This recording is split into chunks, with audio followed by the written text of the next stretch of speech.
Mutalisks that he just didn't, but I was thinking about that. Also, Pinot Noir, just such a... I'm a red guy myself, but I would say I'm a big Cabernet fan. I'm a big Cabernet fan. You know that $12 bottle of Josh, well, it's like $16 now. You know that $16 bottle of Josh? I don't get it as often as I used to. When it was $11.99, things were a little different, but that's... What's the other brand, as my wife and I like to call it? There's horses in them heavenly hills. Yeah. Some solid cabs.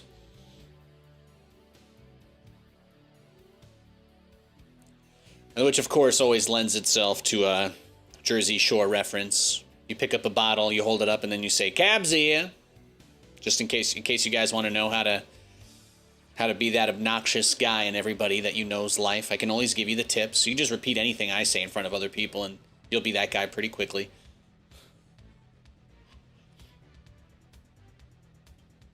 Good times. I'm glad we had this talk.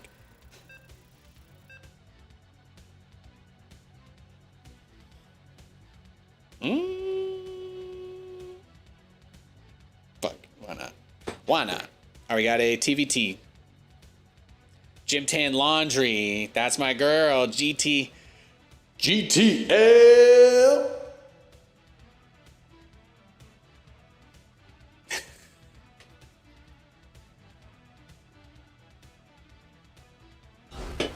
Damn. All right, I'll take it. You know what they call that? They call that tipping the waiter. That's nice. I appreciate that.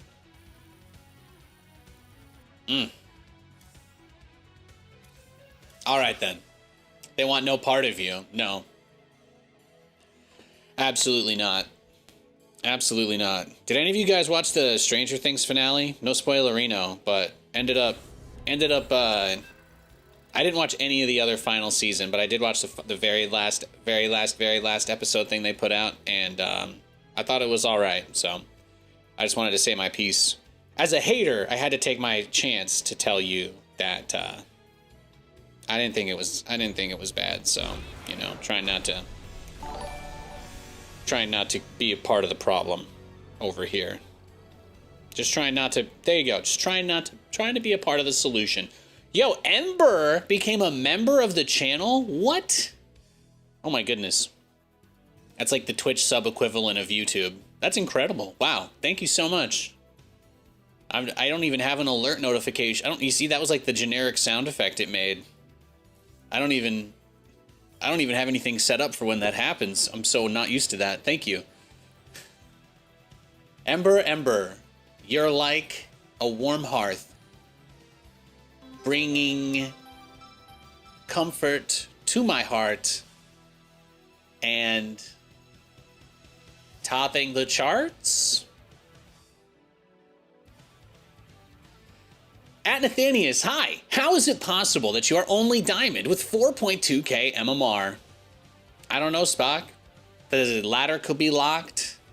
God could be out to get me, right? Could be like 50,000 people all coordinating to keep me out of Masters. Could be that. They could have short sold my MMR, so it's like, you know how like the on balance volume is the highest it's ever been, but like the price hasn't appreciated to that, you know what I mean? It's kind of like that, you know?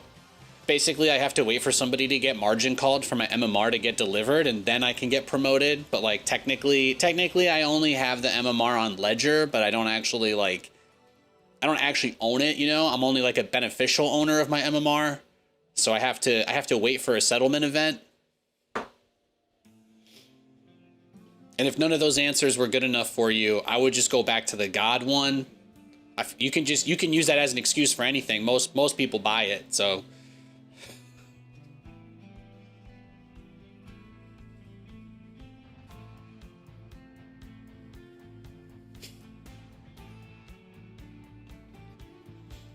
Yes, sir, that was an awesome memento. So I'm new to StarCraft, and I was wondering if we could grind some games in the near future so I can learn.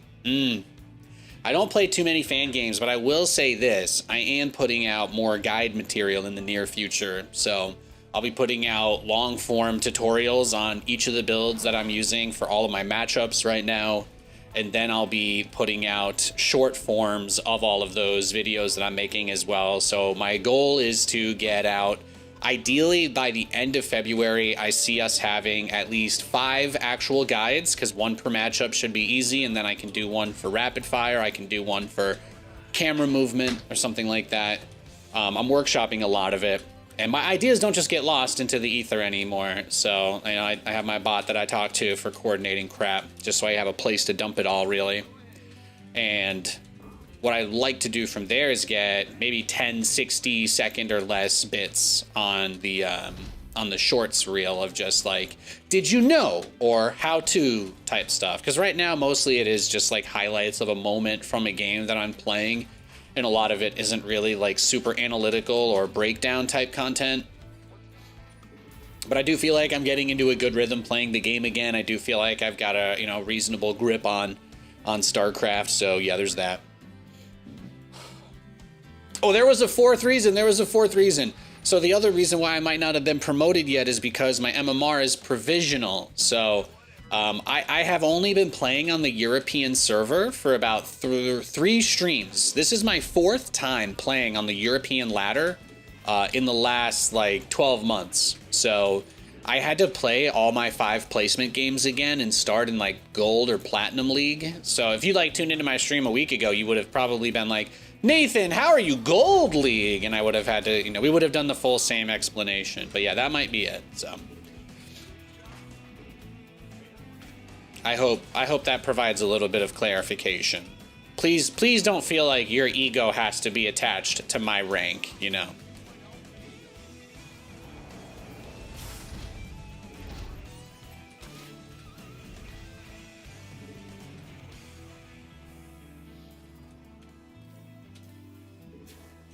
Yeah, I just started playing on Europe and Korea again like last week. So it's probably going to take me a while to get promoted on both servers. Better players, right? Less cheesers, which means you have to be able to win more macro games, so it takes longer to rank up. And then, of course, got to adjust to the latency. My battlecruiser micro has gotten a lot worse. I'll say that. You're gonna see me lose a lot of BCs. I don't think I'm gonna perfectly acclimate to the lag for probably a month. It really does take about a month to get to the point where I don't feel it. But I have to give my muscle memory time to adjust. So I'm not gonna sit here and lie to you and pretend I can just willpower through it. That's not how anything works. I'm just gonna have to get used to playing on the server. And as I do, I will rank up and continue to improve and win more games. That's all, baby.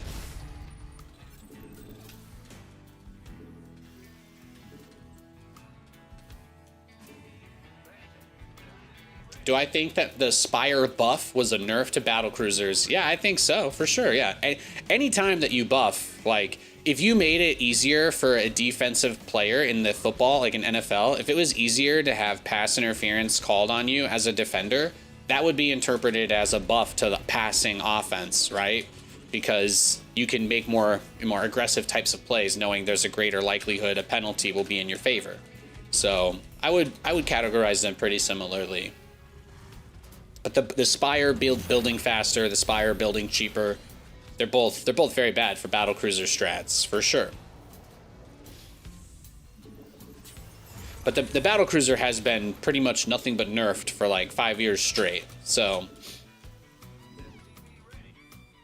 the only people who can use it are like people who are so confident that they just do not care, like me, or people who just think it's funny to use bad units. There's both groups exist. Both groups exist. It's kind of like how cannon rush players, like, they don't actually like cannon rushing. They just like the feeling of making their opponent miserable, and like they just get a huge dopamine release from seeing other people suffer.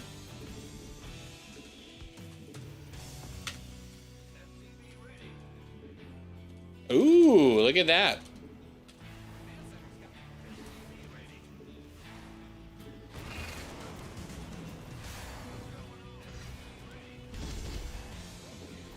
Look at that.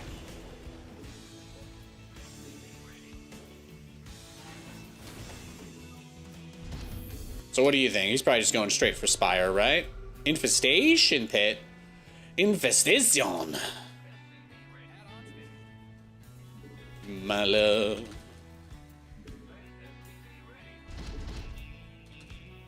Well, we'll still get 3 VCs. Thank you for this kind answer, sir. I got you. I got you.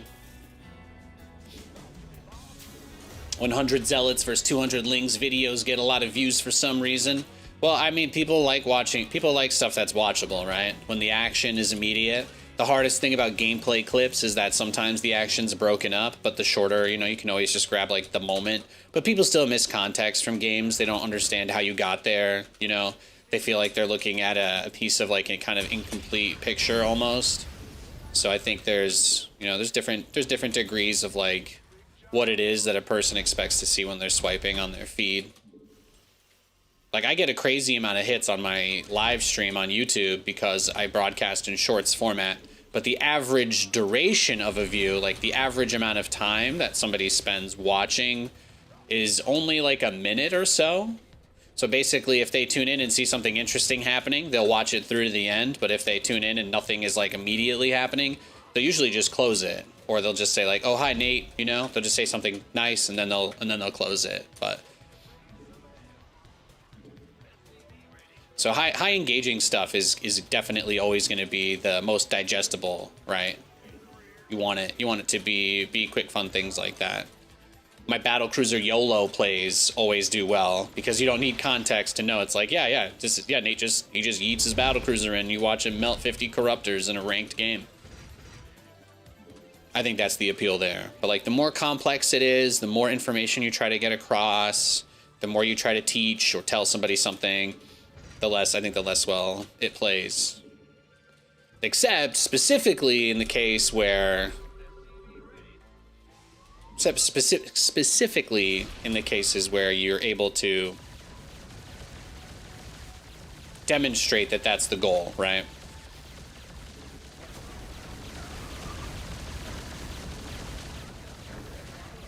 But even then, you usually still need a hook. Like my Cyclone video probably won't be like, how to use rapid fire with cyclones. Like the video itself will actually be something closer to, like I would probably start the video by showing a bunch of cyclones locking on something, right? Like the video would actually be like, this cyclone strategy is imba.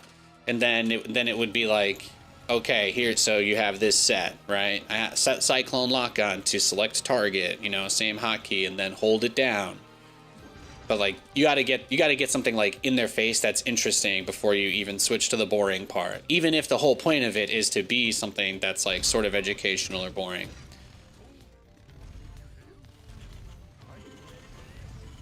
But first you tell them why they should care. Then you get them the meat of it. You hope the meat is interesting. I'm not at the point yet where the highlights I'm putting on my stream are like that, but that would be like the next step. Would be for me to cut out whatever like the biggest best part of the clip is.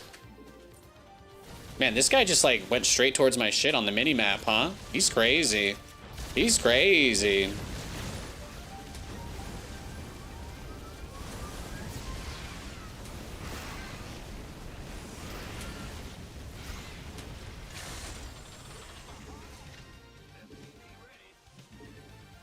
Well, he might have just thrown the game there, thankfully. That does help.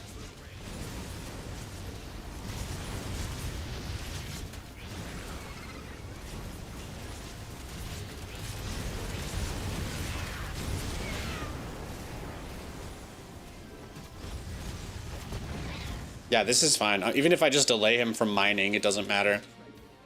Anything, right? Take anything here.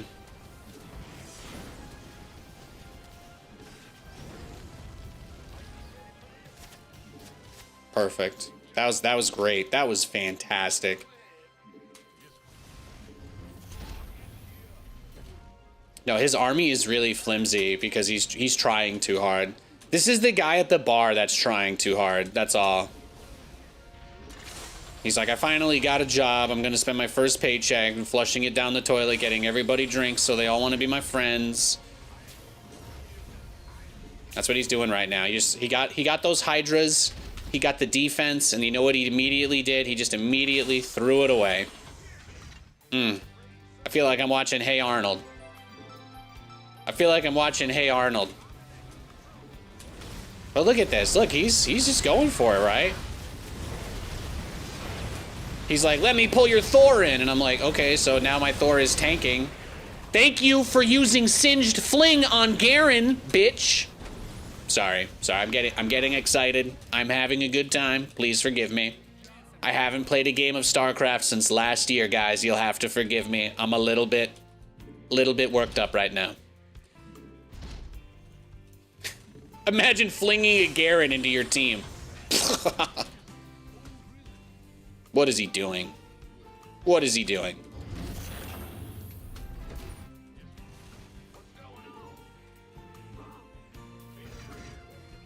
Nate, you're at 200 supply. You don't need more depots. You want to build a command center?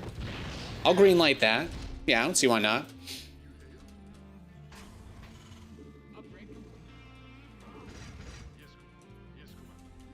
What you got?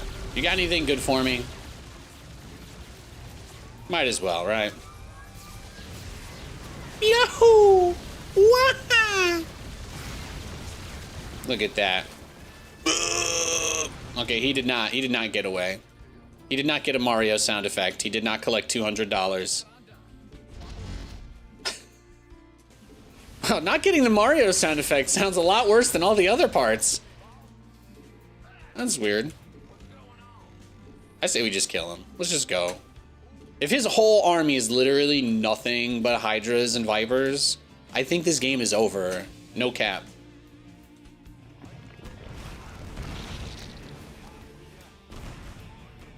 Yeah, no.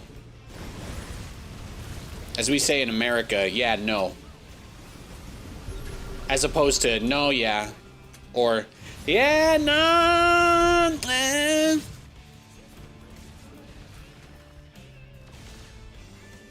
Yeah, let's fight. Let's do-si-do. Oh, you want to pull me back into the middle of the map? Really? Really? What do you think this is? Huh? What do you think this is? The 4 for 4? You're not getting that good of a deal.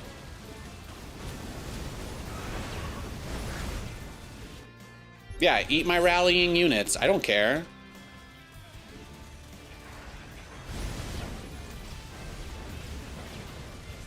I'm not afraid of you.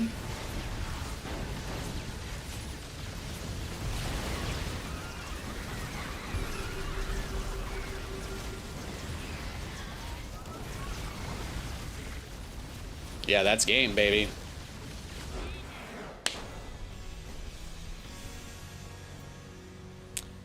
Yeah, so that game, he just made it easy by being so aggressive. Like I said, you know, the money hit his account and he was like, I'm going all in. I'm going all in. I don't think taking it to the to the roulette table was the right move, but this guy was just after me. He was after me. But see, like, we play such crazy people on the other servers. I would never get a game like this on NA. Like, the guy would just turtle and do nothing for 40 minutes, or he would one-base Ravager rush. There's no in-between. But when I play on the European server, man, I get guys doing these Zergling drops. I get guys trying to do, like, this cardboard box on the sidewalk, breakdancing strategy, and it is fun. It is fun. It doesn't always make sense to me, but sometimes I just enjoy seeing it, right? It's like, it's nice to be reminded that there are different strategies people do in the game. And at the time that I scanned him, he already had his Hydra Den. So I was just thinking, oh, it's a Hive Rush. He's just going straight to Hydras. But I didn't think he was going Spire when I saw this. And the reason for that is it takes so much money to build a lot of Corruptors. It takes so much money for him to make a bunch of Corruptors. So if he goes for an Infestation Pit, it almost always has to be Hydra, because nobody rushes like Corruptor Viper, because then you would just die to anything on the ground. So, like, for him to go Infestation Pit, it tells me that he wants to go directly, since he scouted my Fusion Core, it tells me that he wants to go into Vipers so that he can abduct my battlecruisers, which is what he did. But I just don't think you can afford to do that and go Spire at the same time. Like, to go into Spire, you want to have, like, at least 5 bases, because Corruptors are very expensive. So, that's why I was pretty confident, I was pretty cocky, I was out there, I sent my Hellions out, I saw the Hydras, I confirmed the Hydras pretty quickly.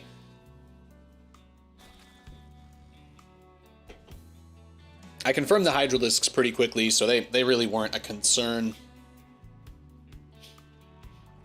And you'll notice, I always scan before I go in if they have an Infestation Pit, because if he had, like, Infestors with Neural Parasite, if he had Burrow, there are some really high-level Zergs that have beaten me before, where they just have that. They'll just have, like, a really fast Neural Parasite Infestor.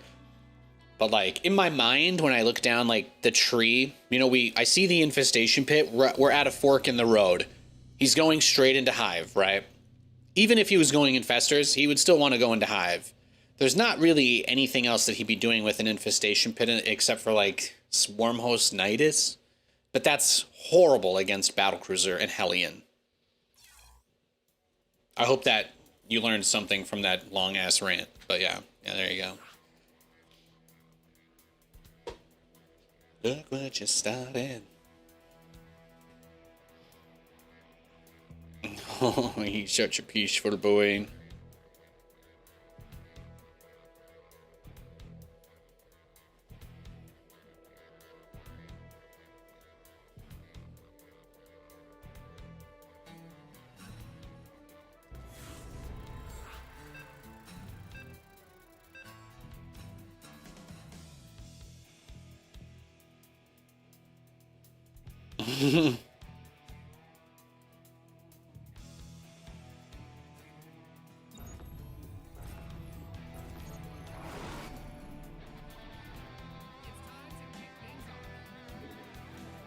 Oh, strawberry coconut lotus with orange juice. Oh my goodness.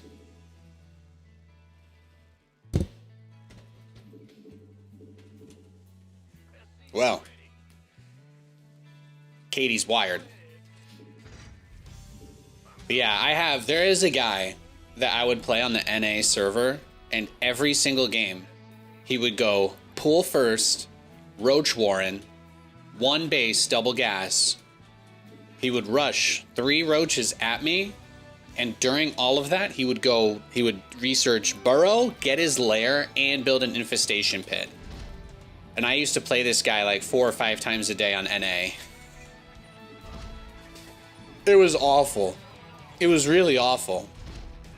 Every single game, even if I got to the point where I could get my battlecruisers in his base before he even had Neural Parasite done, because I could be so greedy. So, you know, it's nice. People tell me that I'm predictable and I do the same thing all the time, but I think anybody who watches my stream, you guys know I have a couple different builds per matchup. If anything, I'm just fed up with how dumb TVP has become, just because there's so few viable openers you can really do now. But that's sort of like a different problem, I guess. But I think I've got some decent range. There are people who genuinely, I'll say this, there are people who genuinely watch some of my games and they tell themselves, I hope Nathan goes 5-star port instead of 5 factory this game. I'm willing to believe at least one person has said that to themselves or thought it in their minds. All right, some of you do think about my different builds and which one you want to see each game. I'm going to say it. Some of you have had that thought, which I think puts me in an okay category of player.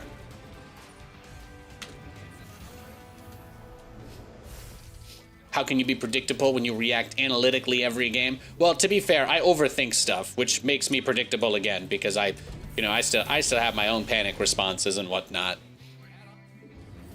But also, being nonchalant or having a large manhood, it doesn't affect my unit's ability in the game to fight either. So sometimes I can stand here and be like, I'm gonna stick to what I'm doing, guys, and I'm not afraid.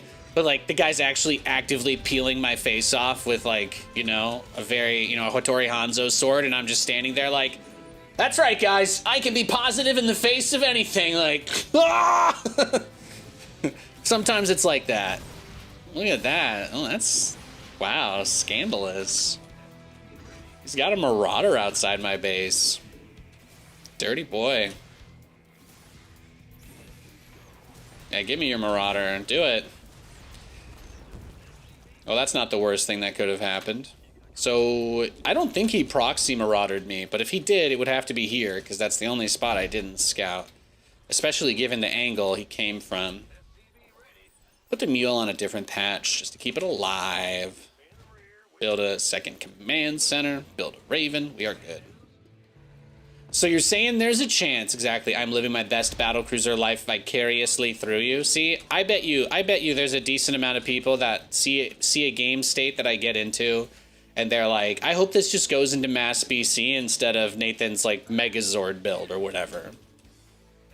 You know, as long as there's that little bit of tension where you think that there's multiple things I'll do, that's really important.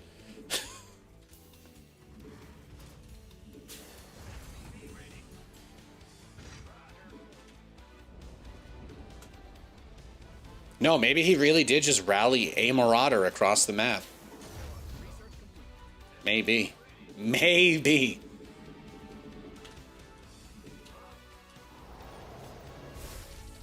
You're rooting for more cruisers every game. That's what I love to hear. That's what I love to hear.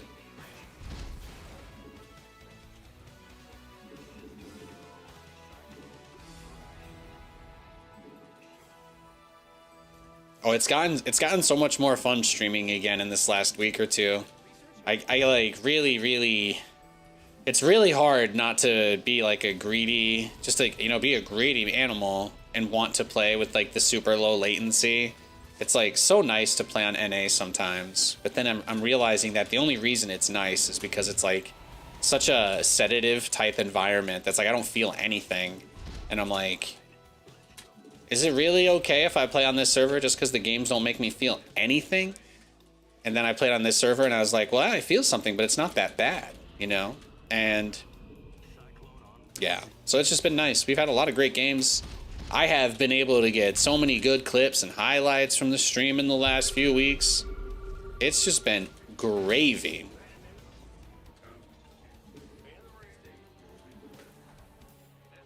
Look at him. Look at him all turtled up. We got tanks. Oh my god. Can't believe you bricked yourself up like... Look at this. He's got his 4th command center. Look at that. Look at that.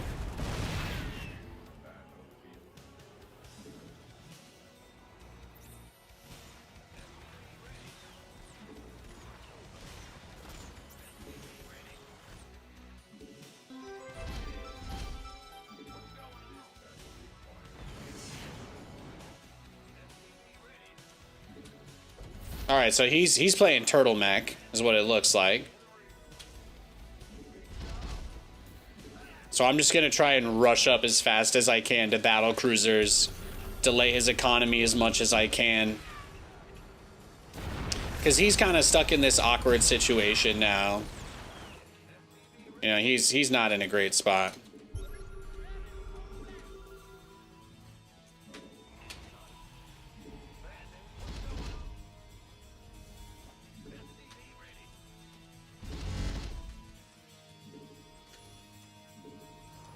But we just have to try to go, we just have to try and get into our BCs as fast as we can.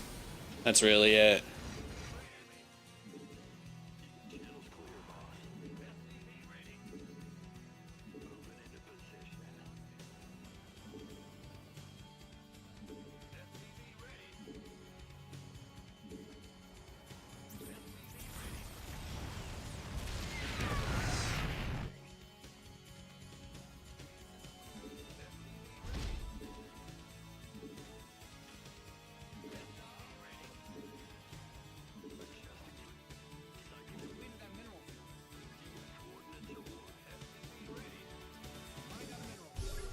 Oh, he's already got his tanks there. Okay, okay.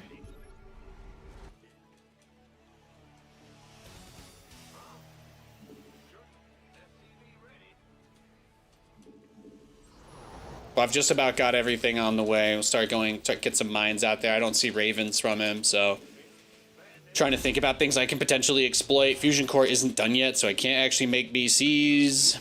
This window here where I'm starting to get out my first couple of battle cruisers, that's going to be the decisive, I think, moment is whether or not I can actually get any of them out.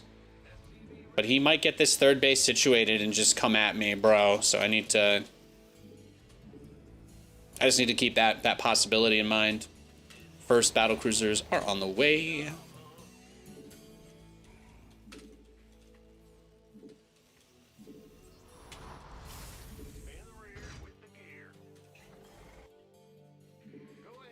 Now my brother-in-law got me a Starbucks gift card for Christmas, so I had a peppermint mocha. I had a peppermint mocha for breakfast. That was, so I'm also wired. I'm feeling good. The pond is frozen over. The pond is finally frozen, so I'm no longer. You know, once there's ice forming everywhere, that's when I finally put down my cold beverages. So. Battening down the hatches. Putting my acorns in a pile. Whatever the kids call it these days. What you got, handsome? Yeah, he's just gonna keep expanding. That's fine. So our move here is to just, in this type of situation, we want to be as greedy as possible for the sole purpose that we basically don't think we'll win a straight up fight without being maxed out. But since he is turtling as hard as he is, the only way for us to really take advantage of that is to not build the defenses that he is building, because he's obviously bricked up. So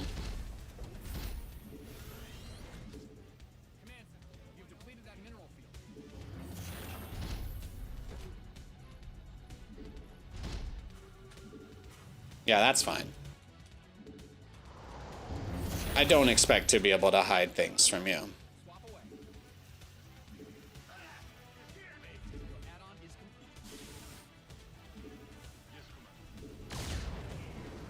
We'll see. We'll see what you want to do about this.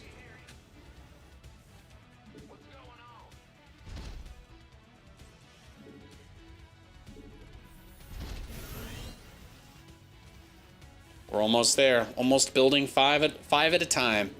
5 battle cruisers in production at once. Just like the good Lord intended.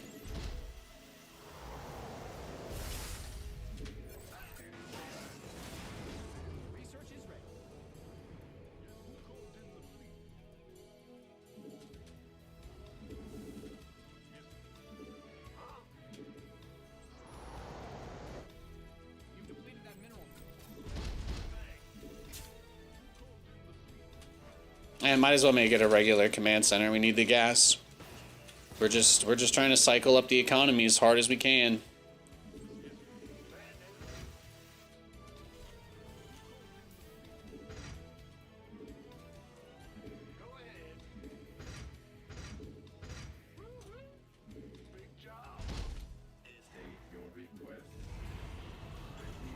Probably leave the Raven behind. Just do the mildest amount of poke with the Cyclones.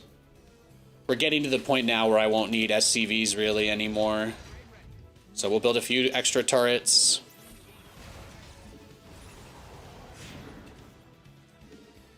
Build a few extra turrets. Oh, he's putting mines out on the map. Yeah, Giga Turtle. Giga!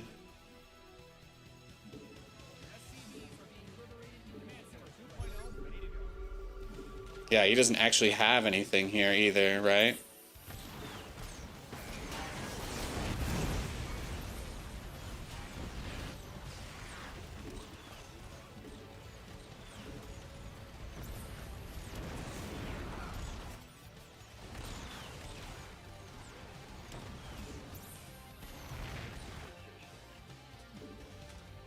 That's fine. Our goal will just be to try and get enough BCs to win anyway. Just get a huge, huge, huge maxed out fight. That's our game plan.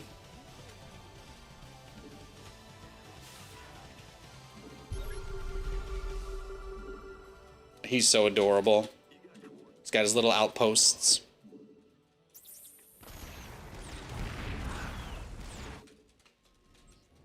But I promise you guys, this won't be a 50-minute game. What I'm going to do, in case you guys have never seen my stream before, when I get into situations like this, we have a policy.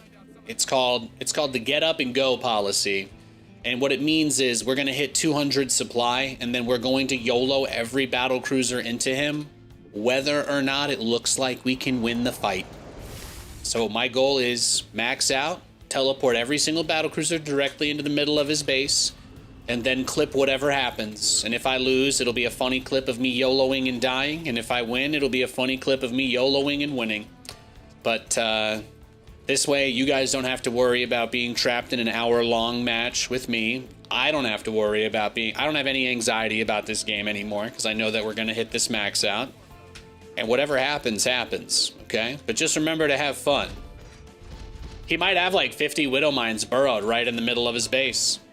Who knows? Who knows? It could be hilarious. I'm very open to the will of the universe when it comes to these situations.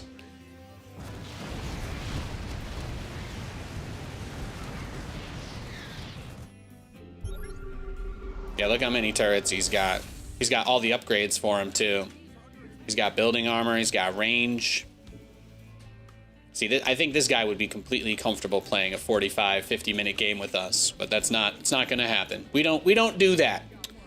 Nathanias only plays 30-minute matches against people who push him at least once. This man has not actually crossed the map at any point this game, by the way.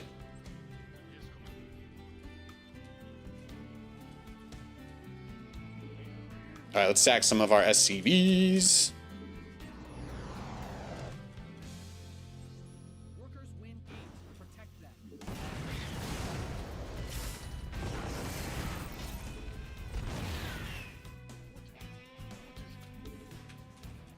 Just get even more.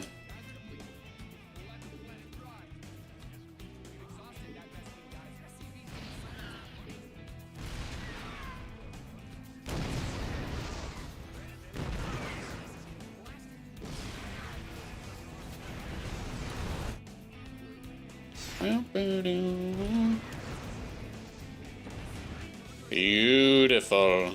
Are you coming finally, big boy? You coming? Let's go. Fuck it, we ball. Let's see what you got.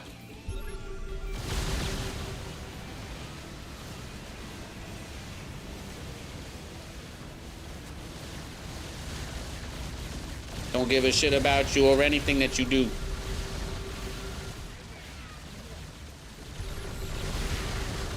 Yeah, oh, I wonder, will Nathanias park all of his battle cruisers somewhere that these cyclones can easily lock onto them and pick them apart from afar? I wonder. All of his production is gone. Important things to keep in mind, by the way. While his whole entire force is occupied inside of his own base.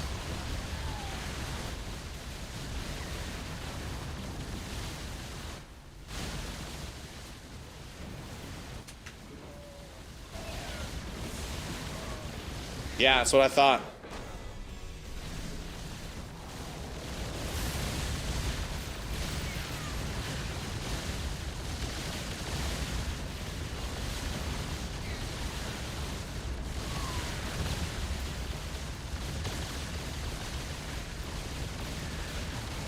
Told you guys.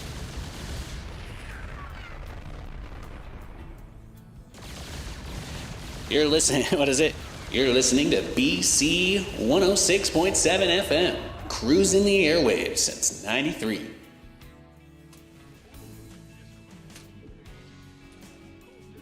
You know what? He did make a lot of missile turrets. Hang on, guys. Let's honor his sacrifice. Before, how many turrets did he have before I brutally ripped his heart out through his chest? Let's see. Let's just do a little tally. Nathan had 12 missile turrets, okay? Somebody screenshot this and send it to Rotterdam, all right? Rotterdam's the only person who's allowed to determine whether people are turret sluts, okay? I only had 12 turrets this game. My brother in Christ over here had 49, and this is the European server, which means that, you know, he's actually over there, probably, right? Anyway, 49 missile turrets. I think Roddy would say this man is he's a turret. He's a turret hoe, okay? He's out there selling, he's picking up Pokemon cards out of the garbage that nobody wants just to trade them in for 10 cents to get another turret. Do you know what I mean?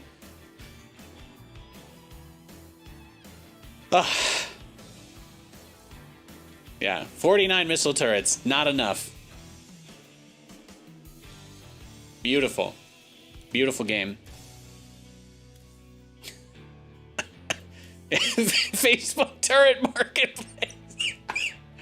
You got me. He's looking to see if anybody's got discount turrets on OfferUp. Nah, I'm a bad person. That's funny. I don't know why that's funny.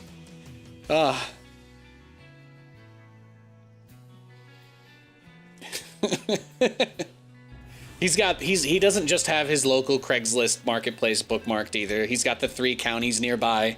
He's checking them all. Well, he tried to order Temu turrets, but he's got to pay like I think he's got like 300% in mineral cost and tariffs to get them out of the port. So he's yeah, I think that option had to come off the list. Turret scalpers. Exactly. Well, you know how they have those missile turret vending machines at the entrance to the grocery store, and then you just see those damn bald guys just camping them out at 6 a.m. making sure no kids can get missile turrets. And then where do those turrets end up? Your local shop. Oh, it's disgusting. And suddenly a 100 mineral turret that you thought was going to save you from a Mutalisk is actually 250 minerals. It's gross. It's gross. I can't even get my kid a missile turret this year because a scalper's got them all. You know how fucked up that is?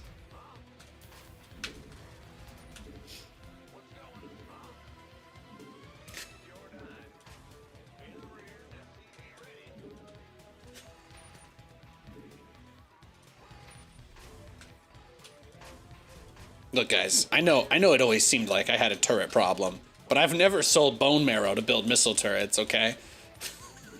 I swear.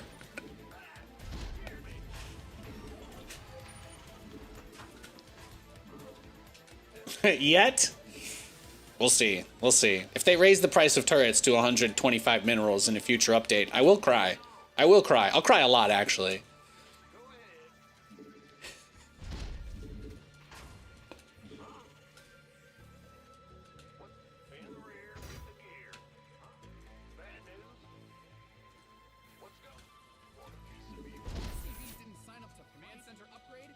What you got? What you got? It's not a very friendly spray that I have on my guy this time. I need to see what my sprays are. I haven't looked at them in this server yet. I think the only ones I don't have outside of NA are just the ones I get from co-op, right?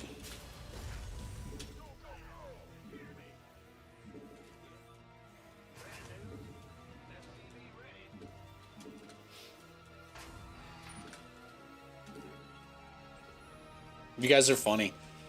It's been a fun stream. Chat gets an honorable mention today. Hey, you guys want an update on something related to stream lore? Okay, so you know that there's been a seemingly polite Korean man talking in the YouTube chat. We have a regular Korean viewer who's been talking in chat, and I have no idea what they say because there's no auto translate option for me, even as a broadcaster. I guess YouTube just assumed no one would ever watch my stream that doesn't speak English. But I went through and Google translated each of his comments individually to A, make sure he wasn't trolling me, and B, make sure that if he was saying nice things that I could give him some love. And it was all just extremely benign commentary on the games. Guy's a totally normal, sane person who is very friendly, thinks that I'm a bit greedy with my expansions sometimes, and I could slow down instead of getting all in, that's a reasonable take. It's a very reasonable take. And he plays Protoss, so I know that he knows. So there you go. There you go. I just thought I'd let you all know that. So Korean guy in YouTube chat, is that good? He's good. He's a good guy, okay? Just wanted to say that. I appreciate him. I don't get to know what he says until the show is over, but maybe I need to build in some sort of translate function for my streamer bot.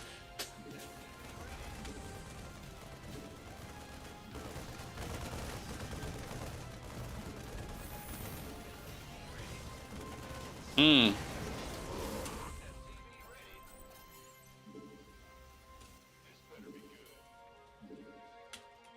I got Ling dropped the last time I did this build, so I'm going to keep some of my guys on the outside here.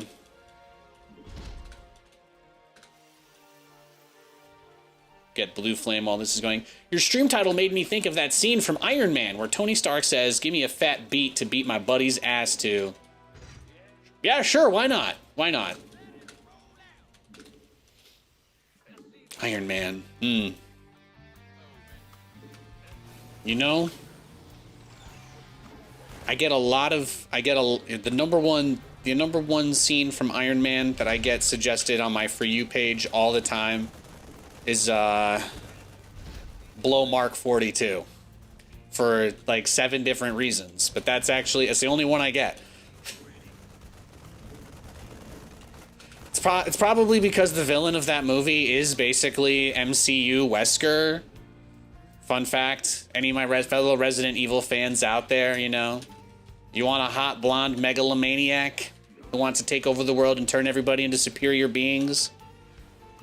Aldrich Killian is Wesker. I mean, he's more of a bitch than Wesker. I think Wesker's got a little bit more aura, personally.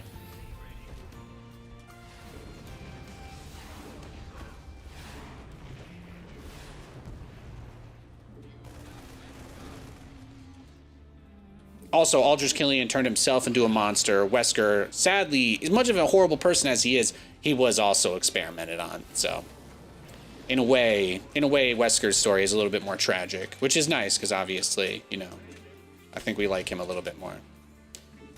This bore no relevance on anything today. Yeah, guy brought up his Iron Man scene, and I had to bring up mine, I guess. That's what we do at the sandbox. That's what we do on the playground.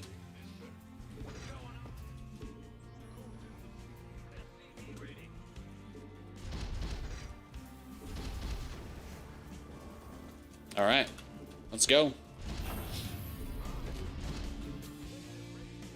Which I guess is relevant because all of that started on New Year's in the movie. There you go, boom. I brought it back. I reeled it in. Incredible.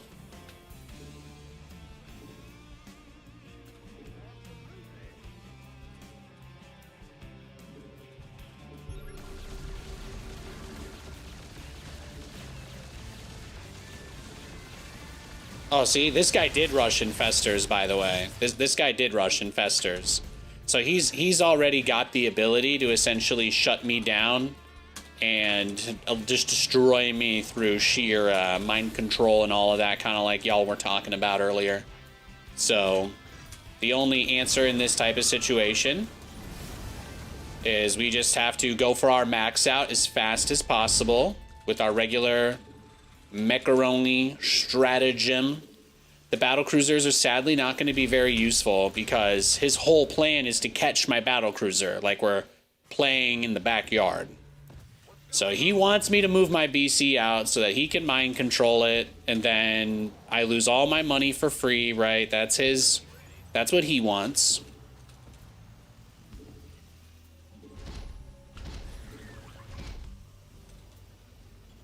But if I just build my regular max out army, that does basically beat everything in the game, like pretty easily if you ask me.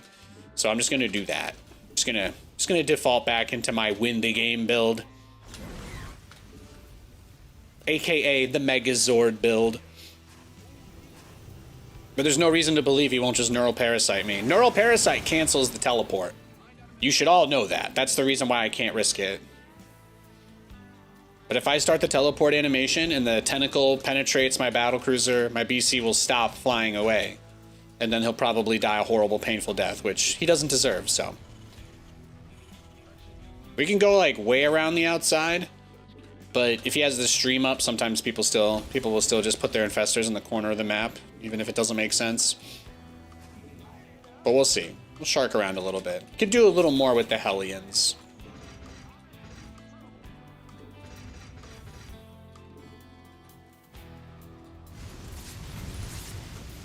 Oh yeah, he's just got a bunch of stuff. He's just trying to push the creep on me here, huh? That preemptive scan is because sometimes people really do send stuff out there to catch them.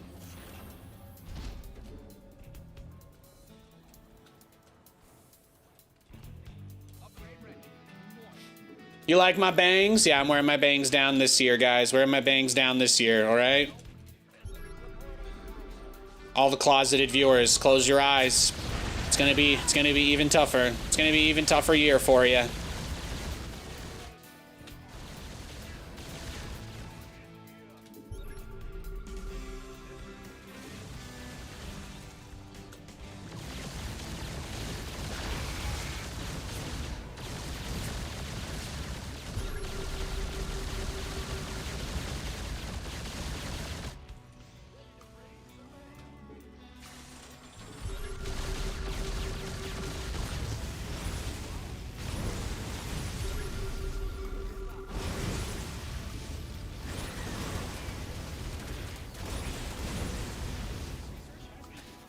Uh-oh, SpaghettiOs.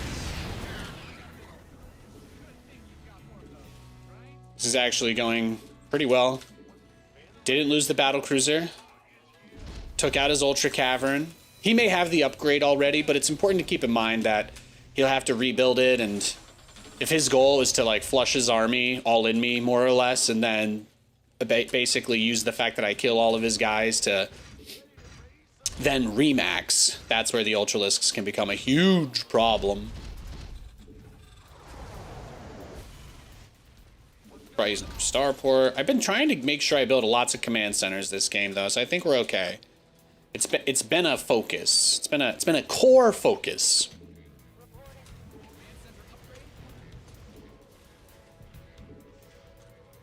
And our assumption here is that he'll continue to play very heavily with his aggressive creep spread and just trying to basically, I'm gonna assume he'll try to base trade us. We'll probably get base traded at some point by him. Especially since he's playing so passive. He's probably already thinking about me fighting his main army like 3 or 4 times in a row, you know? There we go. We even got him to use one of his fungals. 3-3 is on the way. 3-3 is on the way.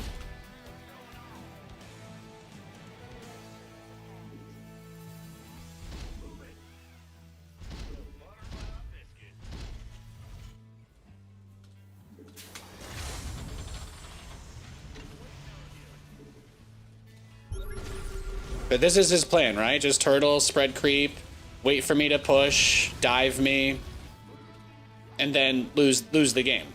But his plan is to have all of those Banelings kill my Hellions, and then kill everything else with Thors. Kill the Thors with like the Lings and stuff. These guys all have the same plan, and he's gonna remax on nothing but pure Ultralisks behind it.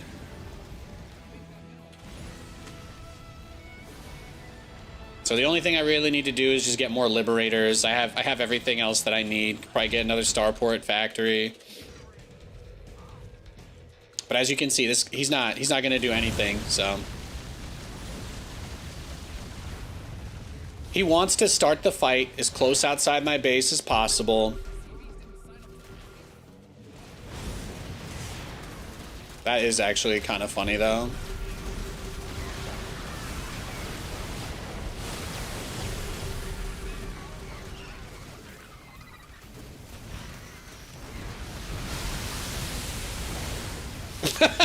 He's throwing away a lot.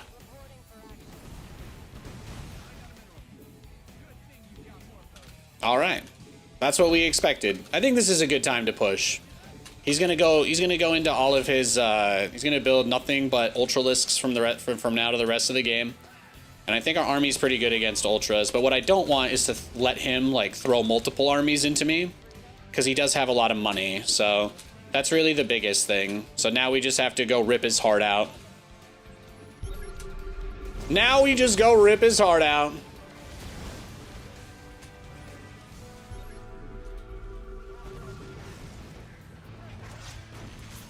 But yeah, he's probably gonna base trade us, so we should be expecting about 7 bajillion Ultralisks to appear.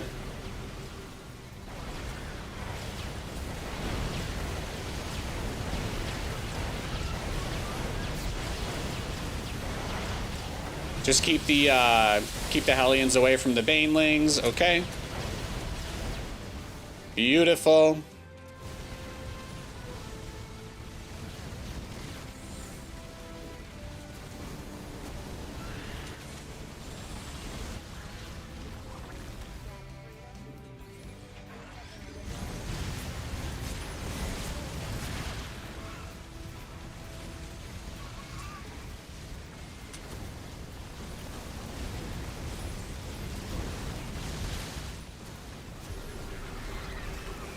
There it is.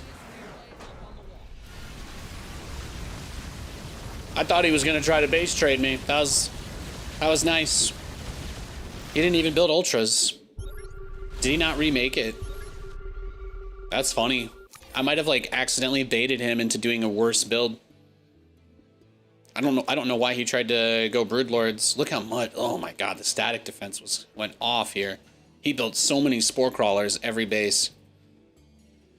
He went, how many drones? How many drones did we not have to kill this game? 17. He had 14 spore crawlers and 3 spines. So there were 17 drones we didn't need to kill this game. Let's add that on top of the final tally. We got 29 worker kills plus 17 puts us at 46. 46 drones obliterated this game. That's beautiful. 46 drones cooked. He did pop my building armor eBay, by the way, too. I thought that was cute. Really? Didn't build his Ultra Cavern? Wait, no, it's here. Did he get Ultralisk upgrades? Yes, he did. He had Anabolic Synthesis. He had Chitinous. How much money did... I need to watch this fight myself. I actually don't understand why it was so easy. Did he really make that many Banelings? He did. He only had 1,000 gas. He only had 1,000 gas when he threw away all these Banelings. That's crazy. That's not worth it at all.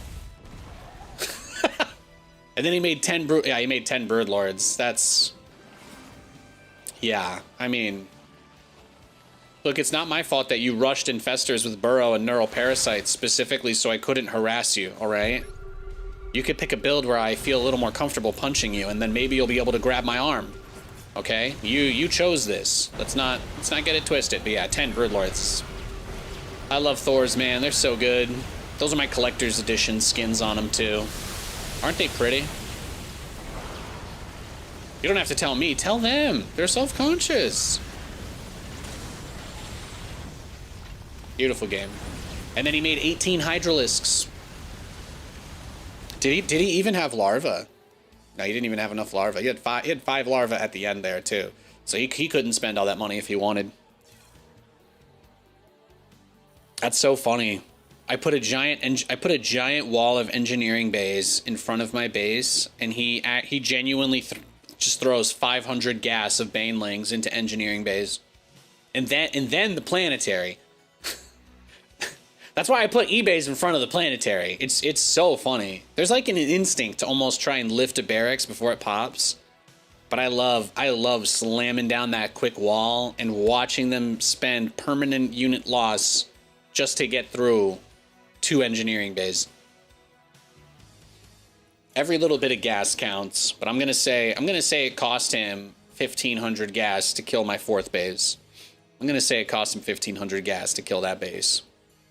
Way too much. Way too much. But what was he gonna do? I knew he wanted to base trade. I figured he was gonna throw something big at me. That's why I built that. That's why I made that wall in the first place. I just wanted to close off a lane.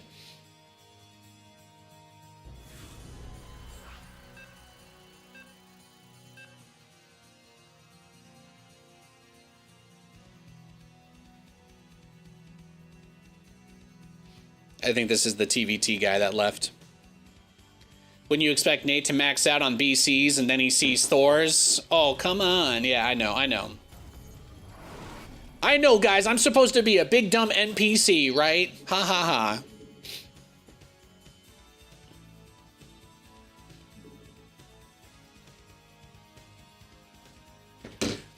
You guys just look at me and you see a hot bimbo Terran, don't you? Huh? You don't think there's any brain cells up here at all?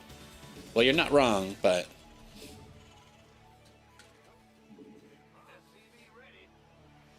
I'm more than just a piece of ass.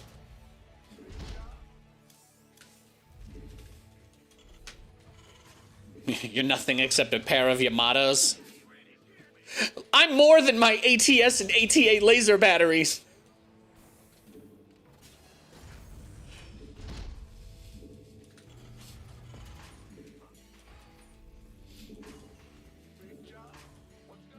He just wanted to get a tactical jump. But I never saw him again.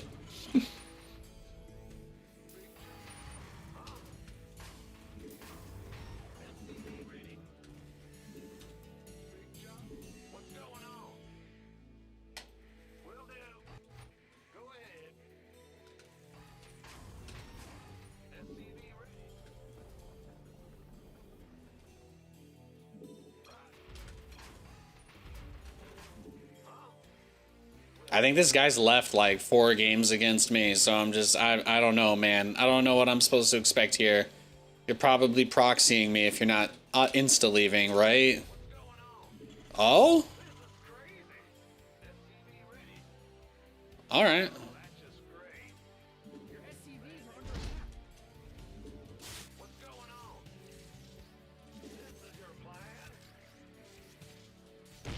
No!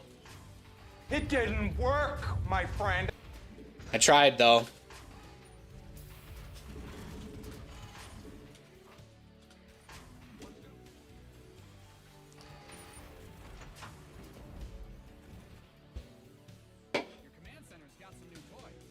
When I ran it down mid lane and went 0-5 as Lux, she said, failure only means you're trying, so I'm good, right? Oh shit, here we go.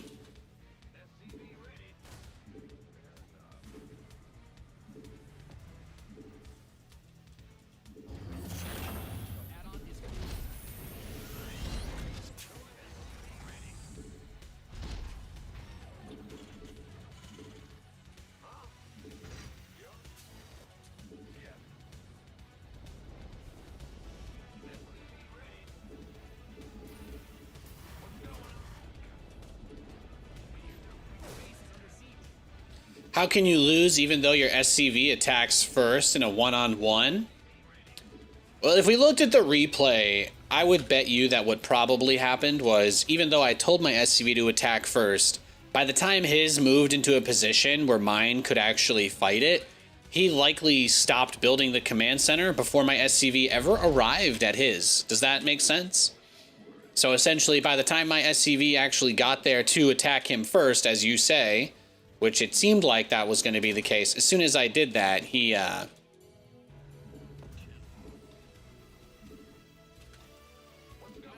he started fighting too, so. As you guys know, StarCraft II is a game that has RNG, so to prevent race conditions.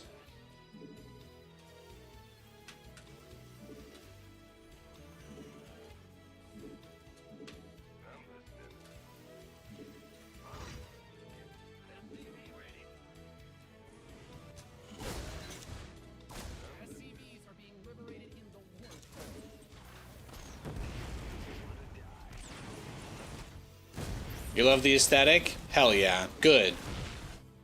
The aesthetic loves you. You're beautiful. Never stop, never stopping, okay?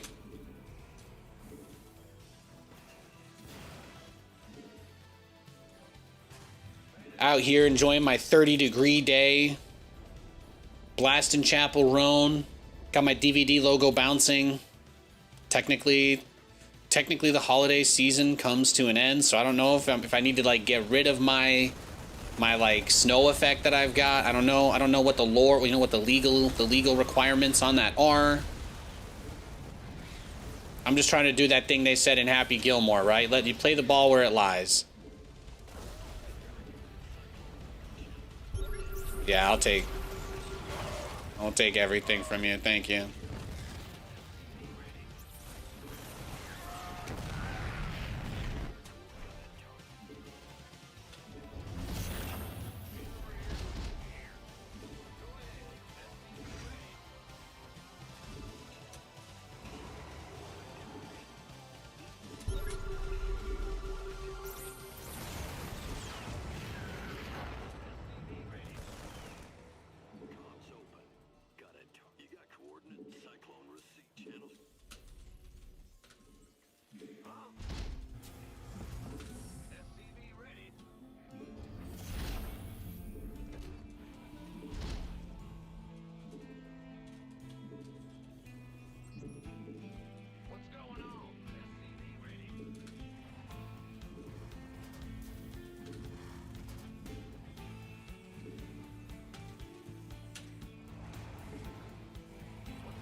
What you got? What you got? What you got?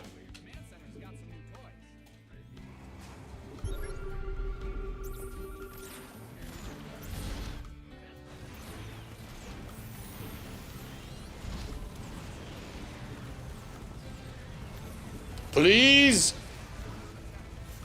I tried, boys. I tried.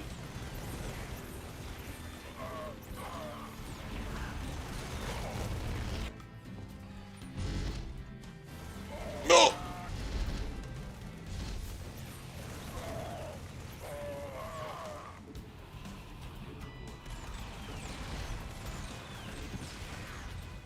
Bring it to me. Yes.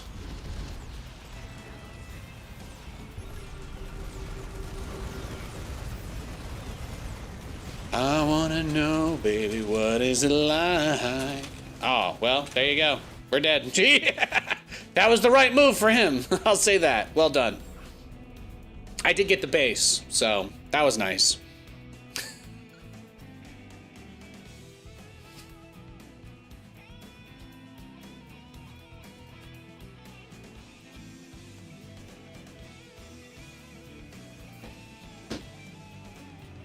It was a good game. He did I think he did the day 9 thing, right? If your opponent is doing something weird, just go kill him.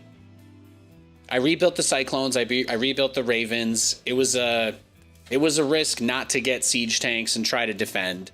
So I gotta own that.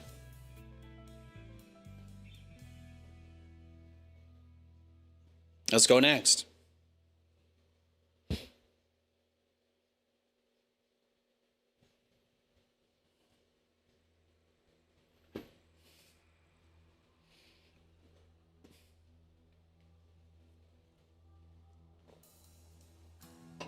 That army was probably already on the way to me too, right? I don't think, even if I turned around immediately, I don't think I would have been able to get back there.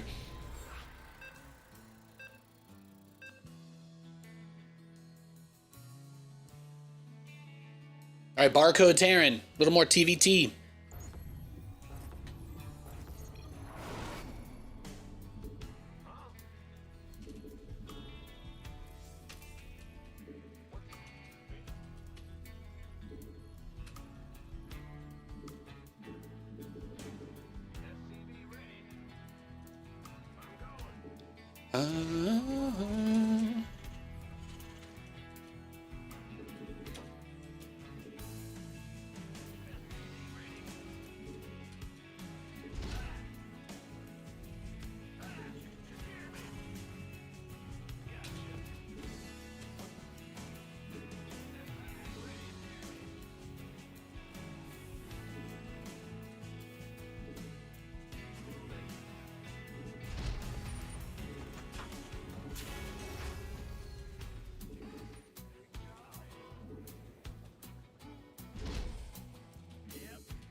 You got anything for me, Peter Parker?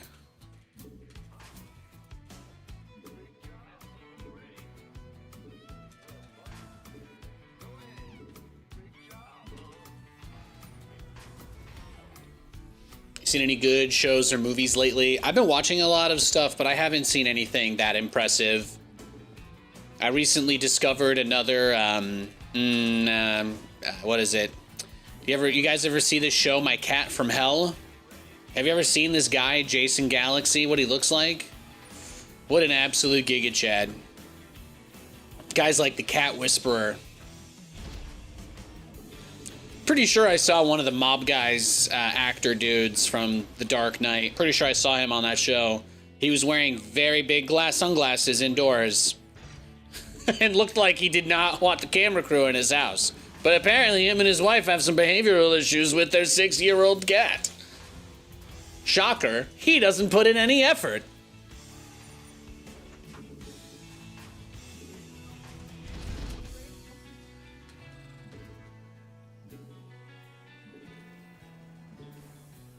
No, I watched the new Knives Out movie. I actually thought it was the worst one that they've done.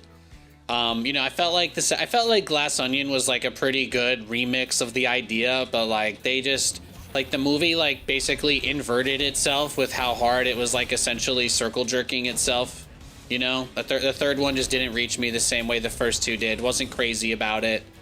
What else?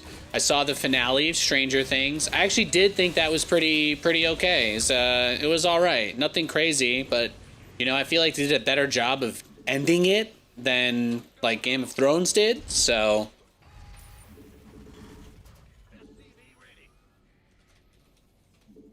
But I only watched the very final, like, 2-hour one. I didn't watch any of the other parts of this season, so. I was like, I'm not going to watch all of this because I'm just not invested anymore, but I do want to see how it ends, kind of a deal. And at that very last one, not bad. If you're on the fence, you're not going to, like, watch it and hate yourself. So you're not going to feel like you completely wasted your time, I promise.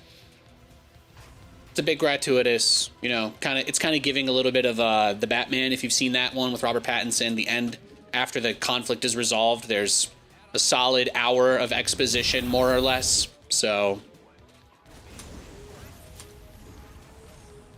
if your favorite part of watching Robert Pattinson's Batman was the part where they just talked at each other for 45 minutes after, you know, they saved the city, if that was your favorite part of the movie, then you'll really like the end of this. Again, nothing crazy, but I do think they give reasonable closure. So we don't really get closure from anybody anymore on anything.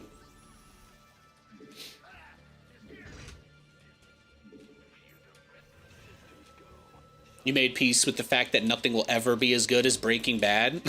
I mean, Breaking Bad is good. Breaking Bad is good, but is it like so good that it overrides everything else you see for the rest of your life? Do you have a Heisenberg, like, picture in your room? Are you, like, a fan? Or do you just think, like, are you just talking purely from, like, cinematography through casting choice? Like, you just don't think any show will be ever, like, in generally put together better than that? Because I do agree that Breaking Bad is easily one of the greatest television shows ever. It is on another level compared to the majority of stuff you can watch. Most people that are turned off because there are a few very graphic moments spread out that are very iconic.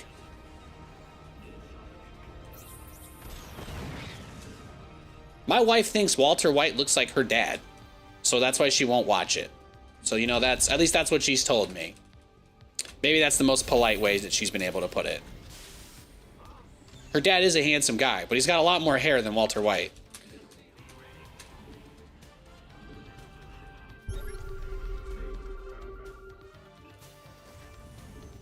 I think that's just her polite way of saying no.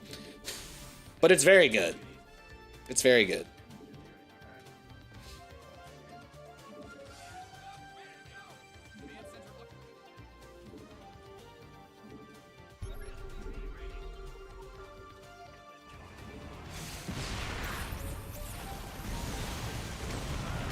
Got a tank, got a Raven. Beautiful. Beautiful. Combo breaker.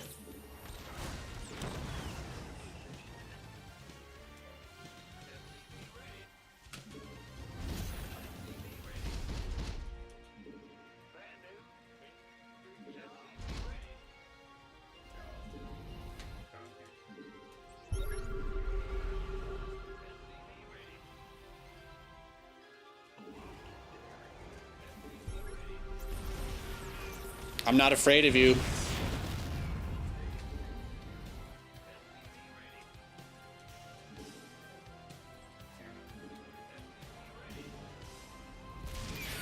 Meh.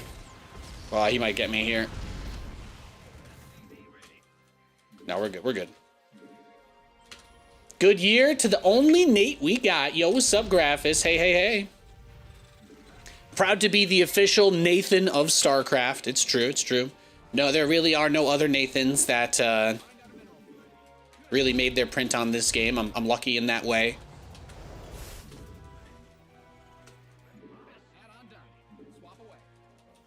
There's not too much name crossover happening here.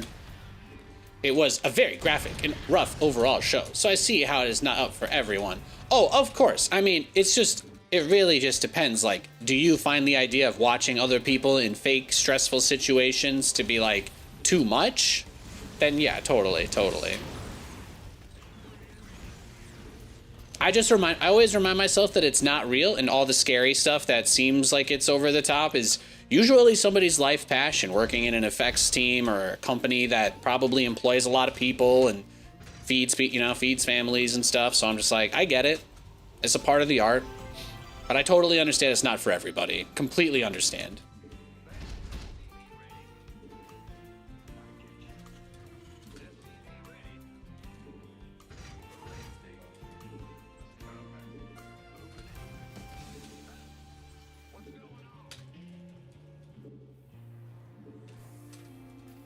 So come downtown if you're around. Baby, I insist.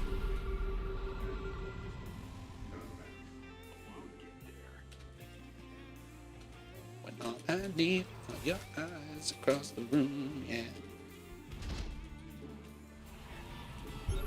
I'll scan you too.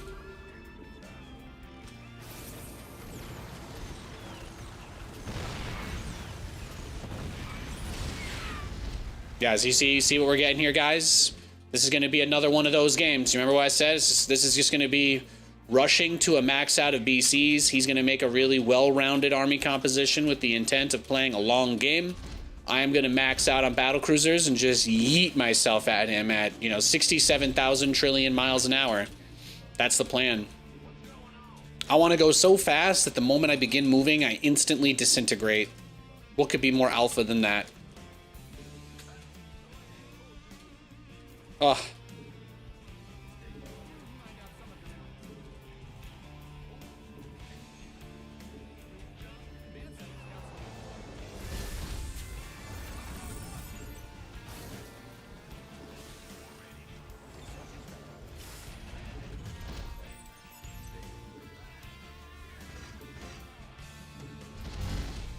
But the idea here is we spend as little on the defensive crap as possible. No more planetaries. No bunch of turrets. We just want to make sure we can build nothing but BCs and upgrade them nonstop. And then the moment that he tries to push us, we base trade. That's what we're going to do. This prevents us from playing an hour-long game against someone who never leaves his side of the map, which it doesn't seem like this guy's going to leave his side of the map at any point this game. So we just go get it done. We got the streamer base up, little sonar. And that's it. We just rush to battle cruisers. As many battle cruisers as God will let us make.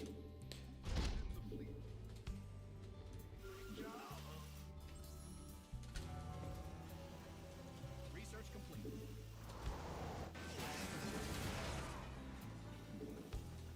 Command Center 2.0 ready to go. I can't wait to see your face. Punch! Punch, punch, punch, punch. That's right! That's right, bitch! Sorry, I had, I got him there. I had to. There's only one way to assert dominance there. Ooh, thank you, Twisted Meddler. Appreciate you. Appreciate you. He tried to fist fight me in the corner of the map, butt naked. Guy's a psychopath.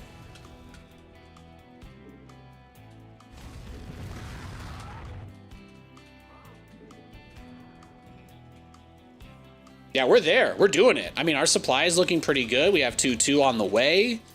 We are almost at that, like, chameleon or salamander thing where we can, like, detach our tail and leave it behind so the enemy eats that while we get away kind of deal.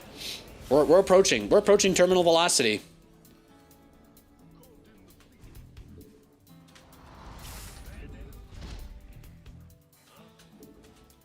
Look at that. Look at that. Oh, you see that bad boy in the parking garage? You're just thinking, I want to take her for a spin. I want to take her for a spin. All right, there we go. Fuck it, we ball. Actually, what does he have in terms of anti-air? You know what? You know what?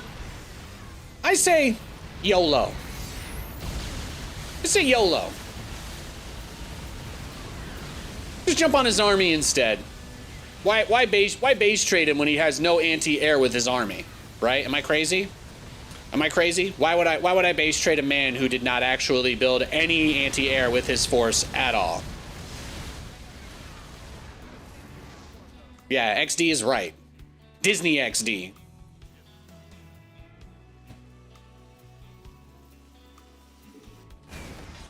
I respect that. Thank you. Yeah, you're gonna respect it real quick.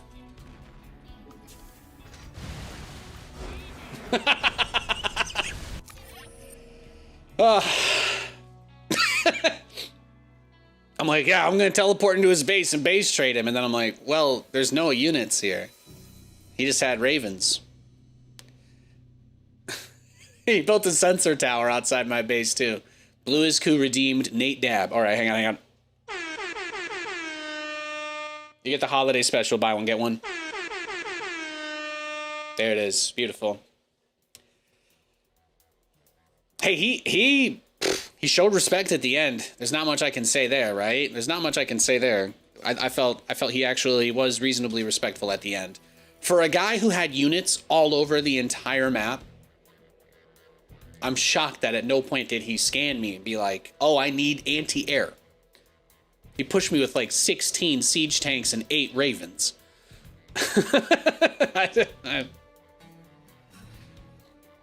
There you go. What a game. Let's go next.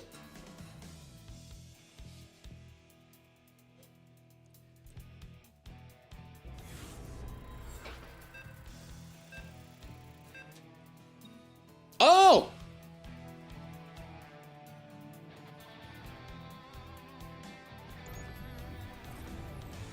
Thank you so much for the Ko-Fi. I will read your message and give you a shout out in a moment. Thank you so much. Thank you for the love.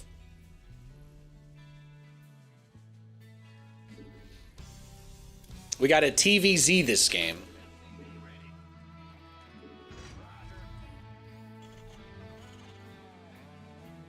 I know some of you guys probably miss me doing like the multi-racks Reaper openers, but it is really, really hard. It is really hard to do those on the cross server. So it's one of the reasons I've been doing a little bit more traditional stuff. Thank you so much. Oh, thank you. Thank you for becoming, I think you just joined as a supporter. Thank you for the $1. Appreciate it. Anonymous. Thank you, thank you.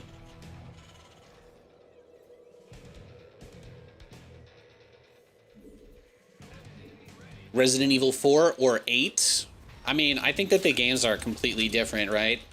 Resident Evil 8, you can play it in first person. It's a very different type of game. It's more of a direct sequel to 7.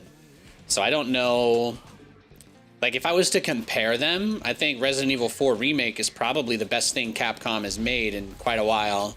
Even over the Resident Evil 2 Remake, because 4 is the only one that didn't really get stripped down at all compared to the original. Like, even though 2 was really good, they really streamlined it and Hollywoodified it. You don't really have separate scenarios. The Resident Evil 4 Remake pretty much keeps everything intact from the original in a faithful way that is, in my opinion, more enjoyable than the original game. Because there are some parts that are just not fun, like the endless button mashing everywhere. So maybe when I was 12 years old and I thought running from a boulder was scary, yes, button mashing was exhilarating as I destroyed another controller. But it's, you know, I'm glad that they take that stuff out of the newer releases. But Resident Evil 8 was a good game. I don't replay it because I think it's too scary, personally. I don't like the baby monster underneath the house. I don't. The baby monster underneath the house is enough to make me not replay that game. Low key. But there's nothing that scary in 4. So I've replayed 4 so many times. I have replayed 4 so many times. I think I have to use Steam to play this. I think I can see. Let's see. What is it? How many hours am I at? I'm at 151 hours, so like not quite there.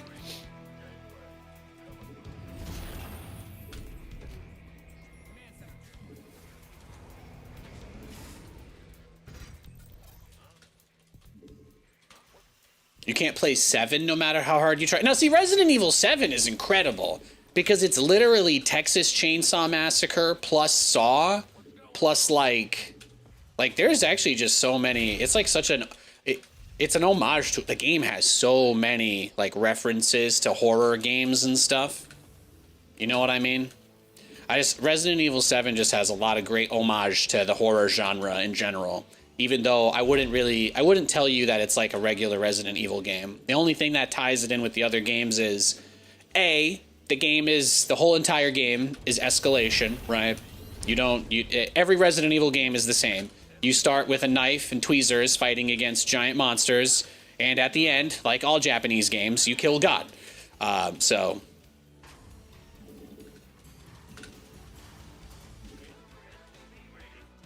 But that's a big part of the appeal, is getting to the last 10% of the game and one-shotting every single enemy that had been a nuisance to you for the whole game up until that point.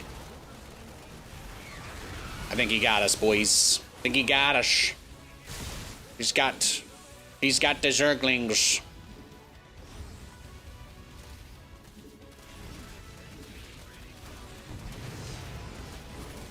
I don't think I can hold this.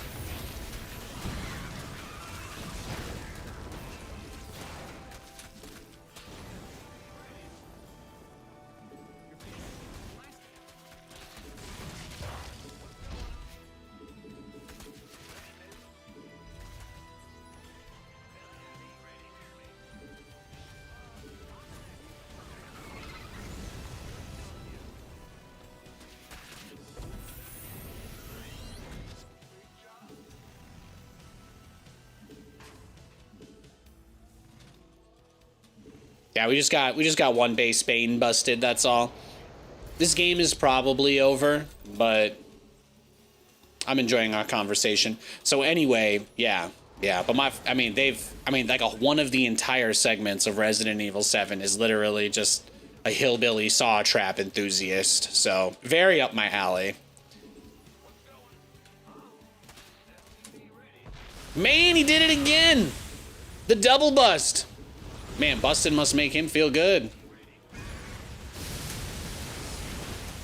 I think that's game. GG. There you go, guys. How many hours of Battlecruiser FM? I think I've been keeping my streams at like the 4-hour range.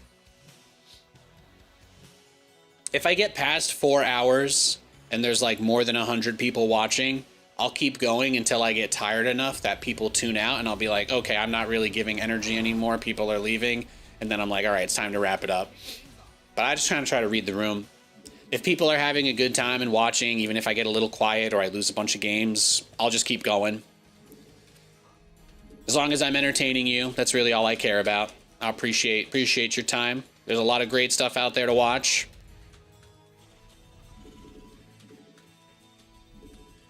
But it's true. There are people on the internet you can watch who will not tell you to hate other people. You can come here and safely know that. You want to talk about games? You want to talk about movies? You want to talk about TV? Let's talk about anything. Anything but that.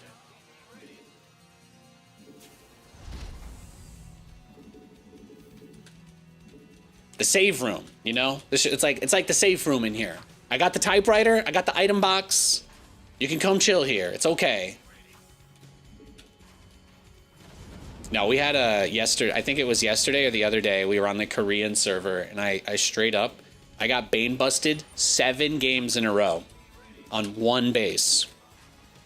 It was one guy who did it 5 times in a row to me, and I just kept saying, I'm like, well, he won't do it a 3rd time, or a 4th time, or a 5th time. And then after 5 times, I finally got matched against a different Zerg, who was also a barcode, and then Bane busted me 3 more times. But that was, you know... If you ask me, I would say that feels like an outlier, right? Like, clearly that's not the kind of thing that I should warp all my behavior around, so... People are gonna Bane bust. I did try to go Hellions, right? I did build a wall, so... You know, sometimes you just gotta deal.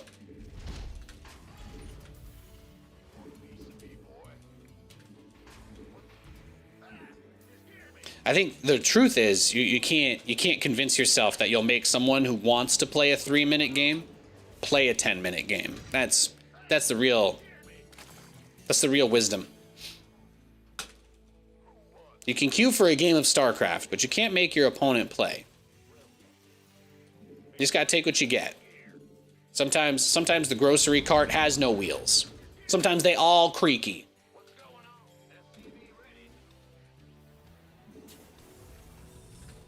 Is it your fault that you tried to grab the grocery cart that wasn't going to have the one wobbly wheel, and then it did anyway? Is that really your fault? No, most of them are busted.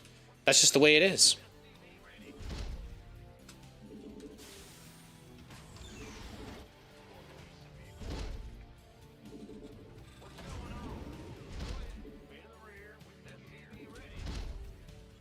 You haven't played much of 7 or seen much, but next time you try will be with virtual reality. I did play that game in VR as well. It's also very good. I mean, they have like VR mods for all the PC games too. I played Resident Evil 2 Remake in VR. That might have been the scariest one. I mean, when you feel like you're standing in one of those hallways and there's just a guy lurching towards you, that's... Sometimes it's mind-boggling to think that Capcom doesn't just do anything official in that area, but they must get a lot of money from PlayStation to not put any of their games on PC VR. They really must. It is... If I was in a meeting with Capcom and they were like, Nathan, how do we make $100 million without having to make any new content this year? I would say, just let people on PC play virtual reality. Just add any support at all. You don't even have to expose it. Just make an update to the game that makes the VR mods work better on accident. I don't know. That wouldn't make them money. They could just sell it. Just sell a VR version of Resident Evil 2, 4, 3, 7, all of them on PC. Shit, man. I'd play through all. I'd do it all. I'd do it all again.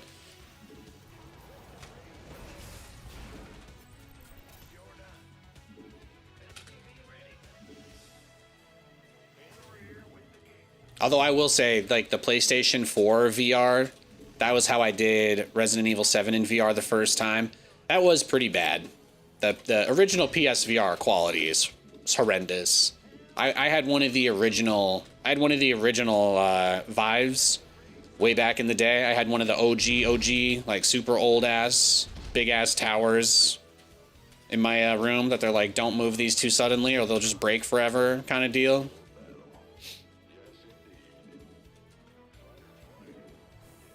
Although I think we have Quest 2s now. The display is a little bit worse on the Quest 2, but it's so much easier to use, so... There you are. There you go. Alright, so he's got roaches.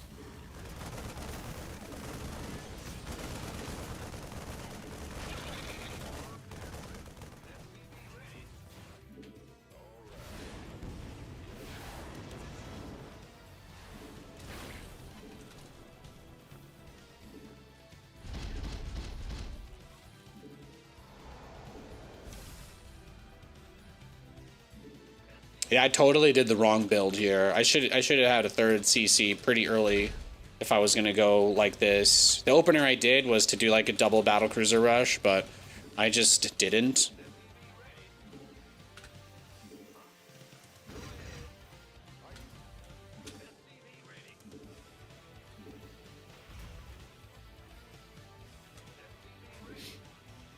Yeah, we'll just go straight into Ravens. We'll use it as like a fake out then, maybe.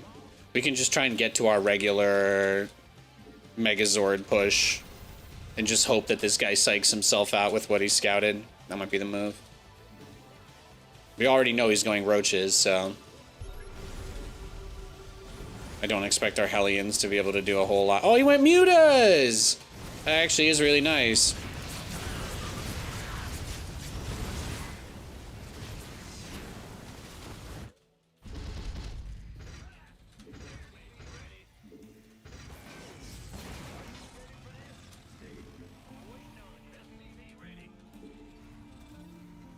Here we go.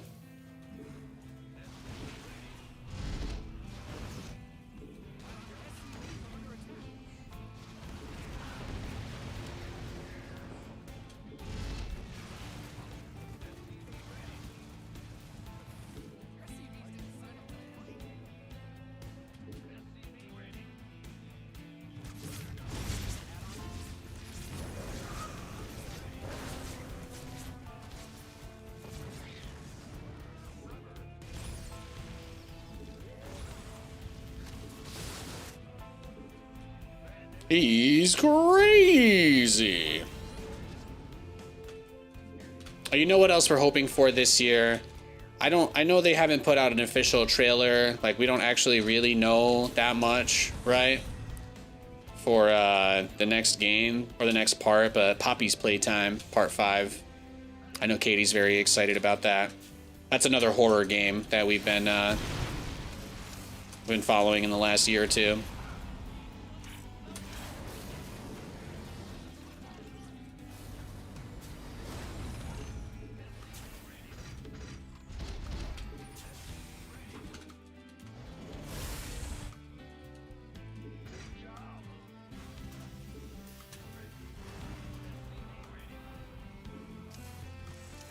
Roaches are vulnerable to banshees. Yeah, then you auto lose to the mutalisks, my dude. The trick is you build turrets even though you don't want to, and then you build siege tanks even though it doesn't make sense. Nathan, why would you build tanks when your opponent clearly muta-rushed you? Well, you see, most of the time the Zerg player, if they have a brain, they're not just thinking about mutalisks, right? They're thinking about how the whole game could go. Like, they're actually thinking about the game as like a full thing rather than one specific moment within the game. So once you get to the point of playing enough games of StarCraft that you can kind of think about what your opponent should do in a situation rather than necessarily what they are doing, then you'll start to realize that sometimes the reason why you think someone's doing something that's incorrect is because you don't see that they're anticipating that something else will happen. Like, do I really think this guy is building nothing but mutalisks right now? Absolutely not. So what's the number one thing that he would do if I just make turrets which don't even cost supply or gas and ward his mutas off? Well, he would probably go into roaches, right? Or broodlords. It takes a little while to get to broodlords, and roaches, he's already got them. So there's really nothing to suggest that we wouldn't be dealing with that. So it's like, get a tank or two so that I can try to quickly go into Thor's. But if I just go straight for Thor's and he sees that, then it's very likely that I run into something like a max out of mass roach, like mass roach. And if he's got a crazy number of roaches and I've only got like 3 Thors, like sometimes I can defend with 6 in some situations, but I just have to kind of play defensively here because the mutas are going to contain me. And I would like to get out on the map, but I don't have that much stuff, so. My goal is, again, to just get to Megazord. Try not to get fungled if I can help it. There's a pretty decent chance he could have infestors at this point, so I would almost be shocked if he didn't.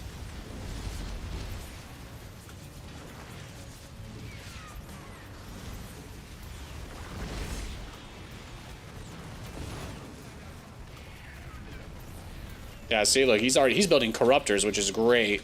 Because obviously those aren't going to do anything. He's like, I actually fully sold him on the battle cruisers, it looks like. We'll take a couple of his overseers. We love that. We love that. Nice. Might be something more.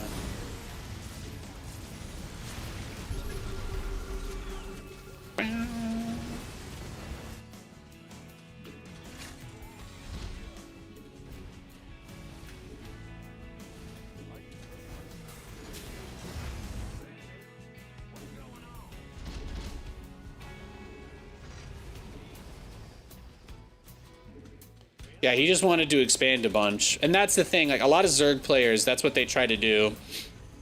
They'll try to force a base trade because they'll just tell themselves, they're like, okay, well, I got a bunch of bases because I did X and Y and Z, etc., etc. And we're very used to this. We're very used to this kind of gameplay. I'm afraid of tonight.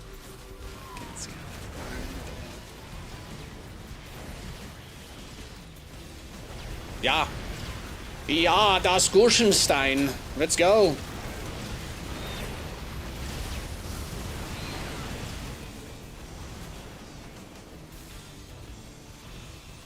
Should have brought the tanks down here too, huh? I think that was the mistake, maybe. GG. Well played. Let's go next. I mean, he came in with a huge surround and maxed out push the moment I planted the base. Couldn't have been a worse timing for me, but you know I'm not going to sit on 3 bases for 40 minutes either, so it's Sometimes it be like that. Sometimes it be like that.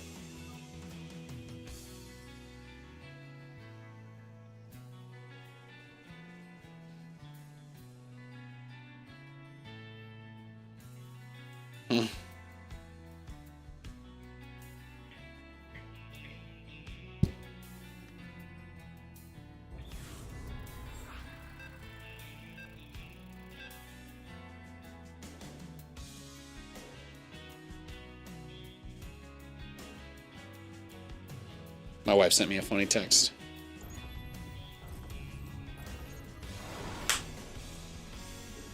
All right, we should just do the actual double battle cruiser rush, right? I think if I don't like space out and float 1,000 gas, I think we can do a little bit more of this game. So he did just rush straight for all of the air stuff, so I think we know that that is what he wants to do. But this time I'll try to actually remember to do my build. Am I crazy, or all massive units couldn't be hooked until recently? You are. Is there a guys? What's the most polite way for me to tell him that he's incorrect without hurting his feelings? You've been able to abduct Thors and stuff forever. They did. You may be thinking of a recent patch that made it so you can't abduct sieged tanks. That is likely what you're thinking about. That's likely what you're thinking about. That's all. They did make it so that siege tanks cannot be abducted in siege mode. I am not a bitch, so I don't build a lot of tanks, so I really don't know about that, though.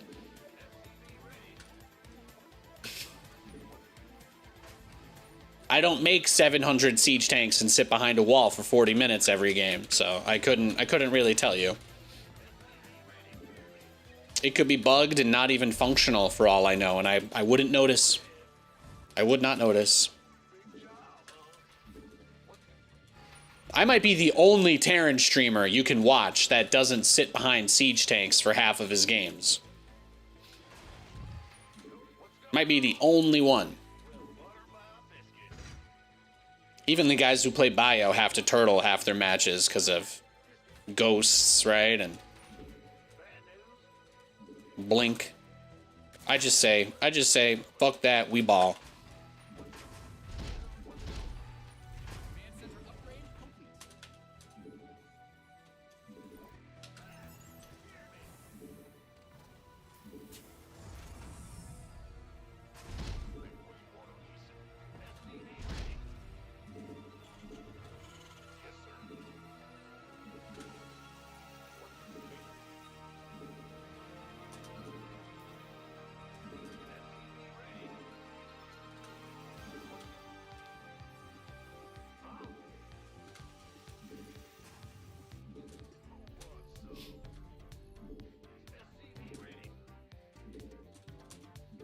Now, the only change that was made to Thors in the big update was they made it so that Thors can push around smaller units, which is one of the greatest quality of life changes they've ever made for Terran. It's legit. That's legitimately a top 3 lifetime patch.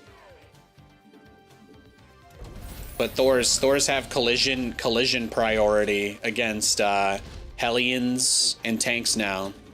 So if you have Thors in your army and you have other ground units, the Thors will never be impeded by the other units anymore. It is, again, it's one of the biggest quality of life buffs Terran has ever received.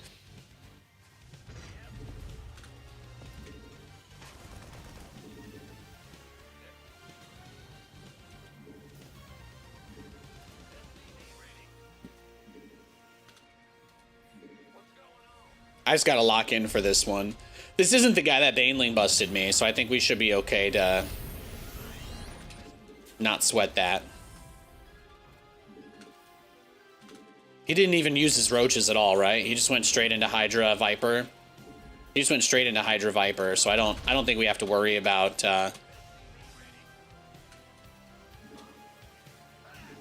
don't think we have to worry about roaches or Banes. I am going to assume he'll very likely just go into the Spire opener again, because he probably did it last game thinking I was going to go BCs and then I didn't, right? That was like my little mind game.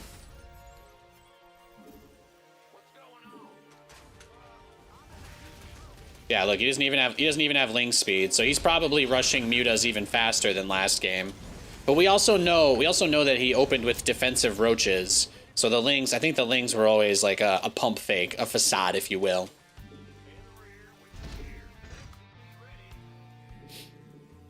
But this is like my full-on Psycho Stage 5 Clinger battlecruiser build. But there's no easy countering this unless he opens double Spire.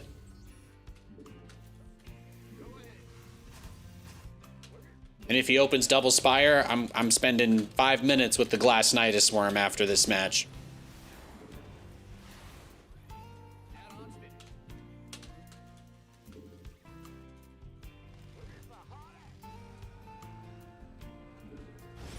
See, there's the roaches. As expected, right? Right on time. I can't stand the way I'm lying.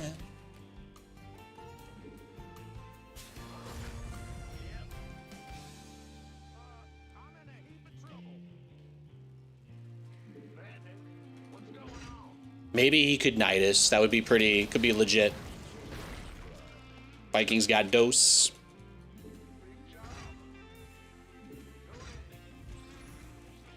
You played Zerg for a while. Protoss is probably your strongest, but you enjoyed Terran the most. Yeah. I loved playing Protoss. I loved playing Protoss and Zerg before they nerfed all their fun builds out of the game. I think they only did it so they could like try to buff other stuff for pros. But when they nerf the fun casual stuff out of the game, that's like my least favorite. I'm shocked. I'm shocked battlecruisers haven't been neutered yet. They've tried. They've tried a few times, but it doesn't take.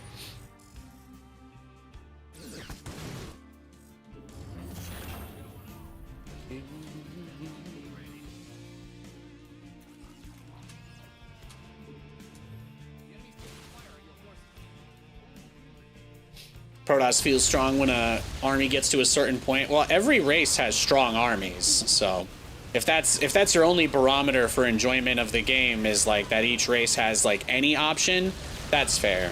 But I'm kind of a slut for strategy games, so it's really important to players like me that there's a variety of ways that you can play the game, if that makes sense. Like that's so important. I think variety in terms of gameplay is more important than balance. So, which is the opposite of how many people who play StarCraft feel. But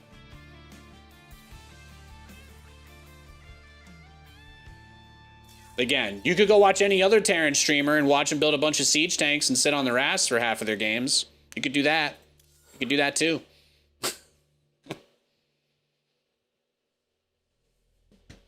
I'll be over here having fun. That was a good game. He did end up going for the roaches that time, but just not enough. Bro, when Graviton Catapult was in the game, that was some good stuff. I do miss Graviton Catapult. We used to have it all. Dollar McChickens, Graviton Catapult. What a world. Infested Terran. We used to have Infested Terran and Dollar McChickens, guys. What happened? What happened? 24-hour Walmart.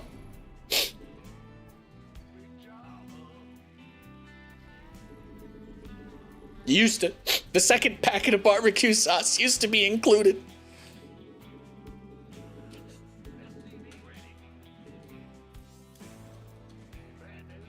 This guy is 4.8. Yeesh. I'm gonna get my cheeks clapped this game. This guy's like 500 MMR higher than me. Let's just hit him. Let's hit him with the sharpest battlecruiser timing we possibly can and just, you know, clench our butt cheeks real hard and hope it works.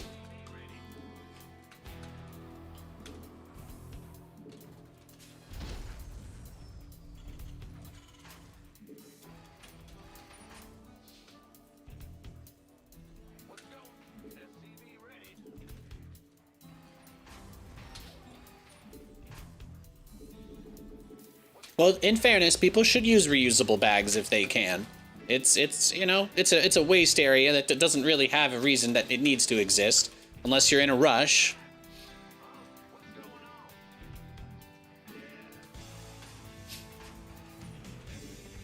That's my very progressive inner person trying to come out there.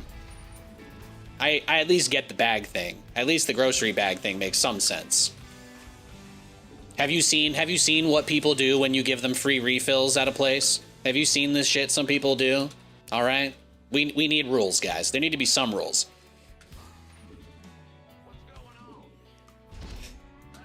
You ever watch somebody break out a big gulp from their backpack at the McDonald's to refill it? You know what I'm saying? I'm just saying, some people out there are wild. You think a 16-year-old's gonna go fight this crazy guy who's got 2 big-ass jugs he's just gonna fill? Hell no. Nobody's taken care of enough to deal with that. You let people take as many bags as they want. They abuse that too.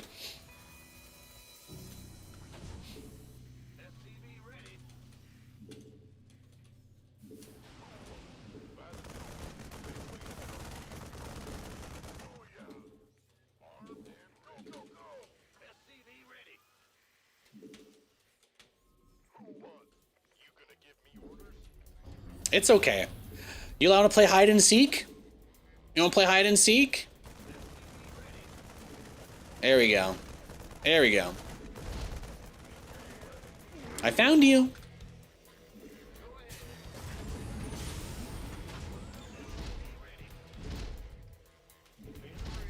But anyway, my final thought on Resident Evil 7 is it's one of the only games you can play without knowing anything about any of the games. And it will not matter. There is absolutely nothing you need to know about any of the other games to enjoy that one. Straight up. It is the game that brought the franchise back. So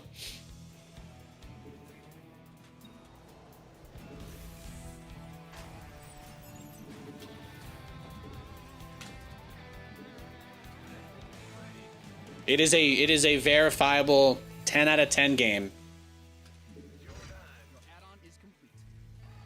The DLC for it is also really good too, if you end up liking it.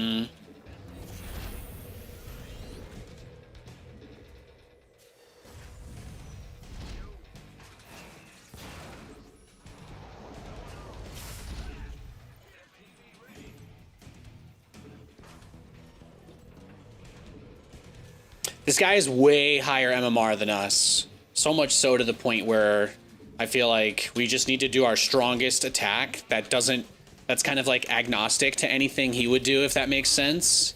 And then we just hit him. We just hit him as hard as we possibly can. Full wind up haymaker, like literally shatter my own wrist level of plus ultra, full cowl 150% type deal. That's what we're gonna go for here. Yeah, exactly. I'm gonna walk up to this guy in the middle of the club and just absolutely clap his ears.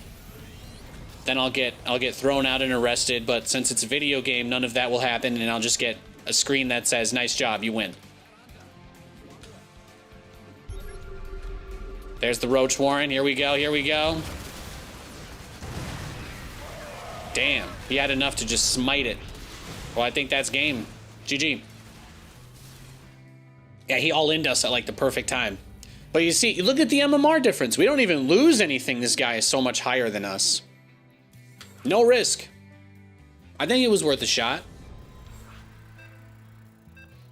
Those all-ins are really hard to hold anyway, unless you make a bunch of tanks, which, as I've already said, I'm not going to do. But you know what? It might just be very late in Europe since we're starting to get some rematches. So I'm going to give this guy... This is like my third time playing this dude. So I'm just going to do the same thing. I'm just going to BC rush him again, and then we're going to switch to Korean server. I have better ping there, too. So we'll switch to Korea after this game. I forgot, it's like 1 in the morning in Europe now, so everybody's logged off. Everybody has logged off for the day.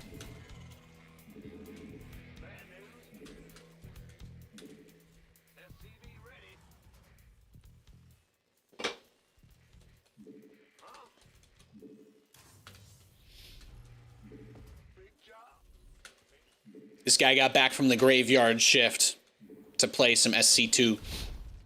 He gave us some good games, though. He did. I was a little too zoned out in our first game, and I did lose, but I think we can do this slightly more boring version of this build where we get a tank. I don't want to go for more than one, but I do think we'll probably see another, like, Ravager or Roach all in. It's the hard part about trying to be greedy. It's understanding those windows. My Widowmine's got all of the lings last game, too, so it really did just boil down to the fact that there was actually nothing I could do about the Ravagers, because he had enough biles to one-shot the bunker even when it was fully surrounded with workers, right? So I could have built, like, 5 backup bunkers that I couldn't afford, or I could just be kind to myself and recognize that's the risk I take when I play that build, and that's just one of those things that's probably always going to kill me.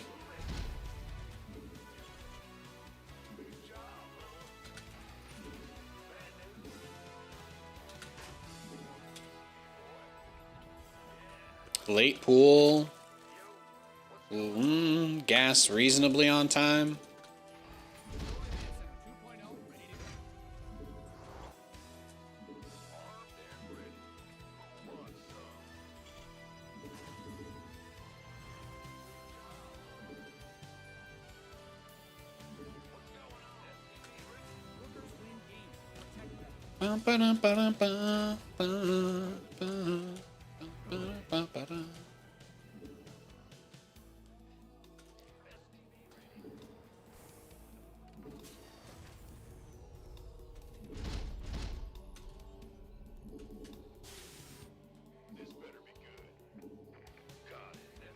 Yeah, sometimes when I do the double armory, it's a little bit easier to take the third, delay the BCs by like a minute, and then you can kind of hold a lot of that stuff, but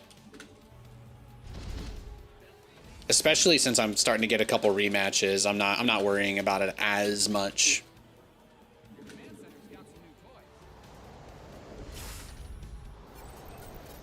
You want to know what's really crazy, though, is we have not played a single game versus Protoss today. Not one. I've been live for 2.5 hours. No Protoss today. None. Zero. Aneo Protoss.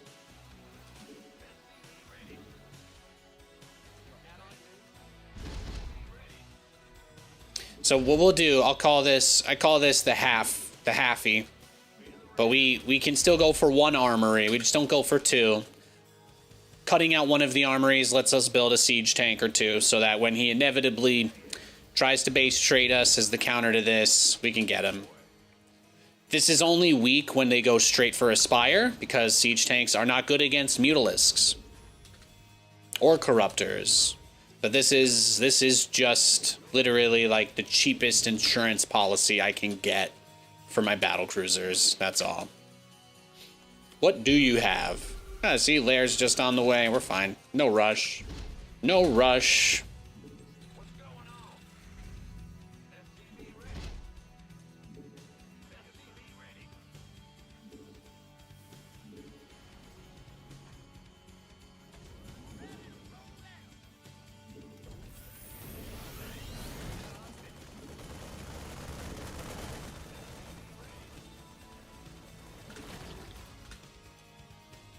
No Protoss.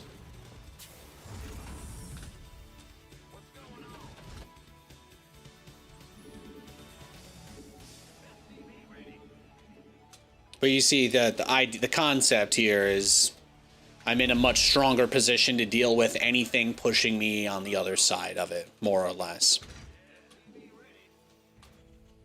We'll still get the Viking, still have the tank.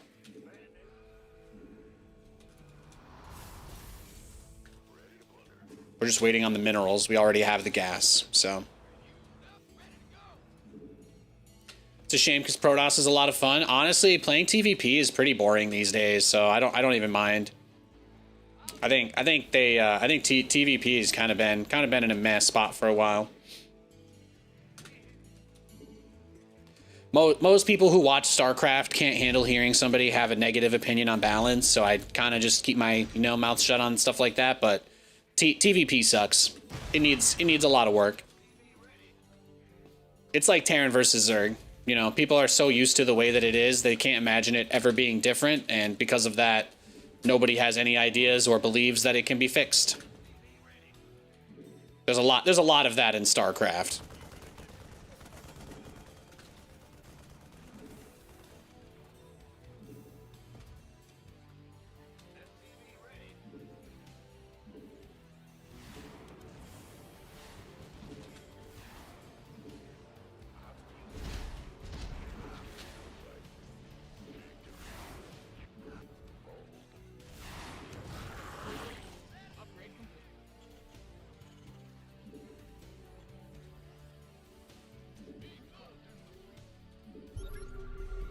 What you got? Beautiful. Look at that. He's got a Spire and a Hydra Den. He's got a Spire and a Hydra Den. Now, that's a man who is working for me. That is a man who's working for me. He's going Hydras because he wants to use them to, like, end the game, I imagine. And then the Spire, I guess, is for this Mutalisk rush.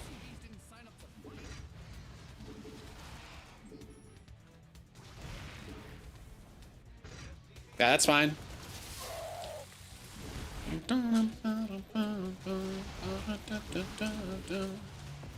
I'm glad he's giving me time to defend my shit. I didn't have a turret there, so thank you, dude. Appreciate it. Thank you. Good. All I wanted to do was confirm that he wasted money on corruptors. We're good now. We are good. Now he will fly away. Fly away. This guy's looking out for you. Oh, for sure. For sure. This is what happens when you play the guy that's strung out at 3 in the morning in some random German dive bar where he found a computer he can play StarCraft on. And I'm like, he went from Bane Bust. He went from Bane Bust to Roach Bust to Muta Rush.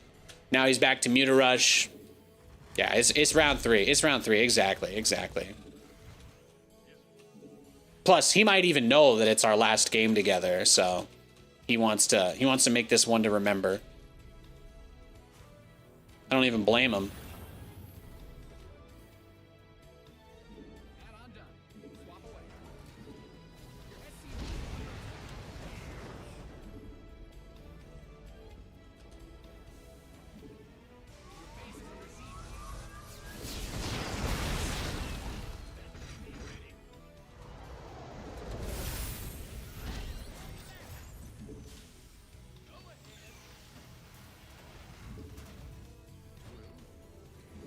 But you know, he's making corruptors, so he's already on in a defensive stance.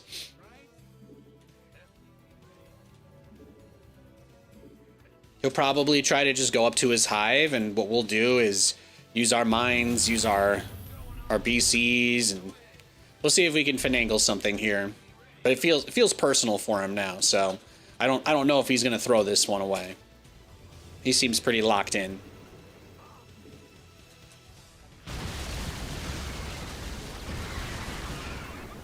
I can feel his passion.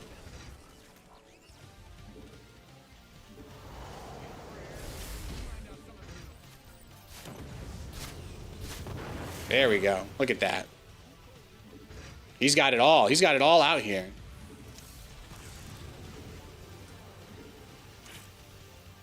I think that tells you a lot, right? He wants to get onto that third the moment we take it, too.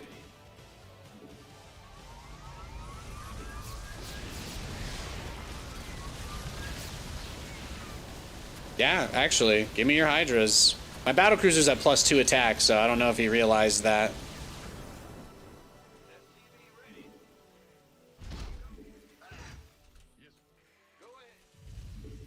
But if you need my love.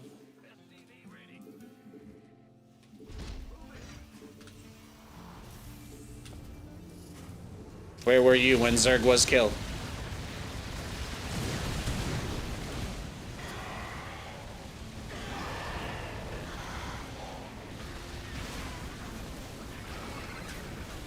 Yeah, brah?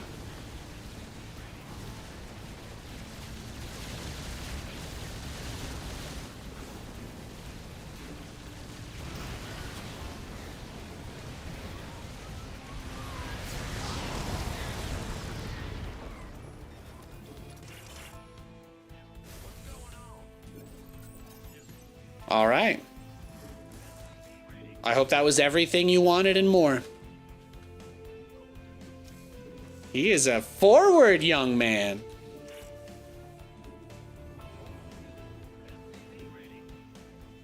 What a forward young man you are.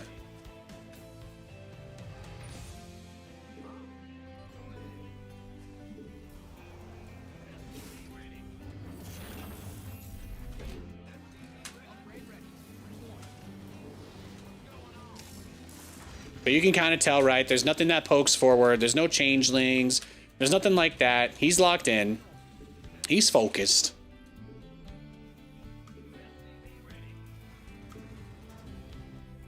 You get 4 games. You get 4 games against Nathanias. You're gonna be feeling pretty good.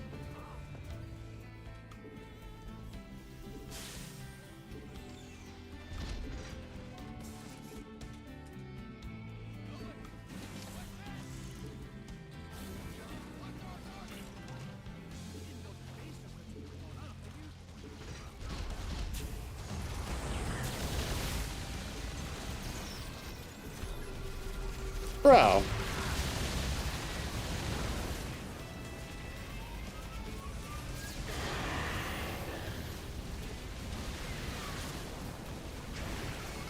All right then. It's okay, guys. We're switching servers after this game. That's the last time we got to do that today. That's the last time we got to play him today. It's all good. You get enough games against somebody in a row, they're gonna go as hard as they can to win quickly. Not much you can do there. That's like when I was talking about how I went for the tank in case he busted me and then he just didn't attack me at all, right? Sometimes that's what happens. They could be watching, it's hard to tell, but suddenly a very aggressive player was no longer aggressive at all, and there we were.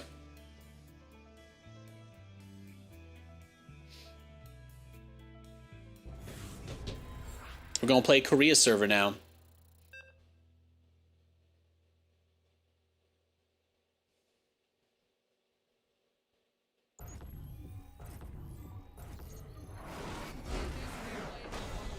Nice. First win of the day, baby.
All right, let's see what we got. First game of the day, we got a Zerg player.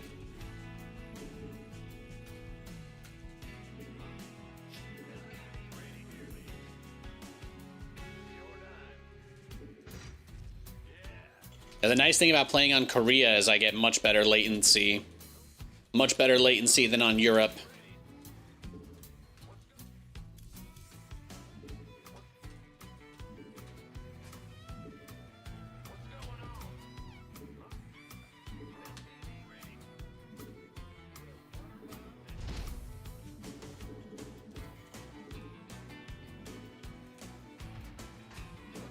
We'll do a regular Reaper expand.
Yo, thanks for the follow. Appreciate it.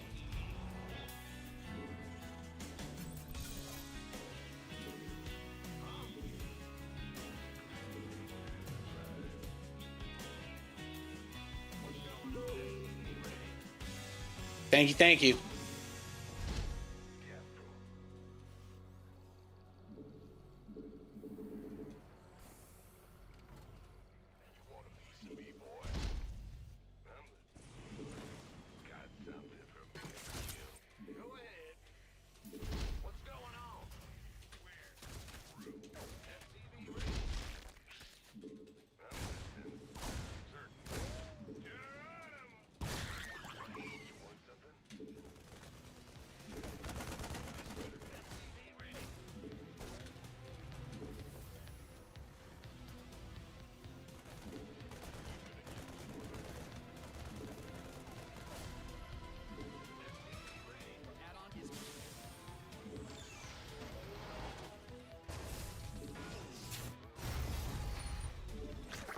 Got him.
All right, let's see. Let's see if there's a little any poking we can do while we get our BCs built up.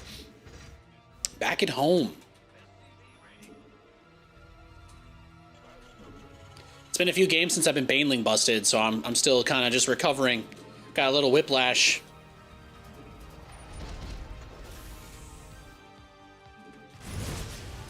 What you got? Anything fun? You got anything fun?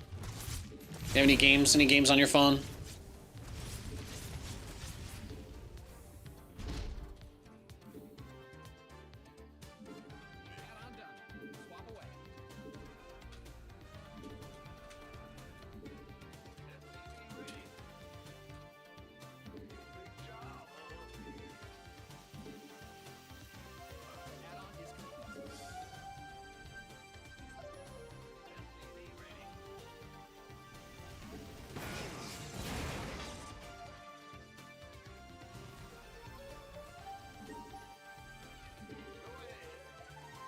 We'll get the third up.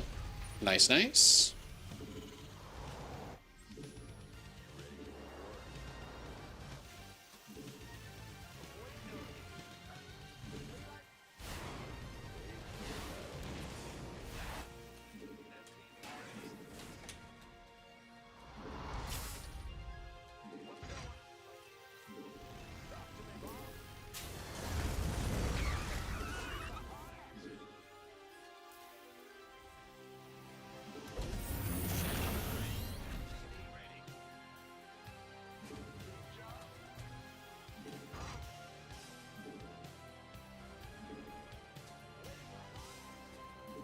Let's see what he's got.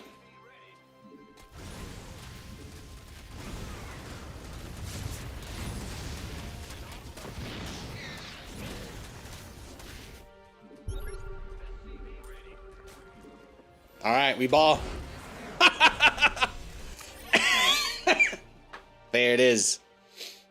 Sometimes I'm like, you know, when my opponent doesn't really scout or they play a kind of uninteractive game, you know, obviously as the little bitch I am, I'll always say, well, maybe he's just watching the stream, right? Maybe he's just watching and he knows what's going on and he's just kind of following along. A lot of people do that, you know, don't need to make a big deal out of it, but then sometimes I'm reminded that there are people who also just literally autopilot their entire build and have nothing. So the moment that I teleport in, they realize, he's like, oh, I didn't even have to build a lair. He's like, my lair is on the way. Because at no point did he think to throw anything at me to see what I was doing. So that was really nice. I appreciate that very much. Now I know for a fact that guy didn't have the stream up. I gotta pee. I'll be right back, okay, guys?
Okay, I'm back.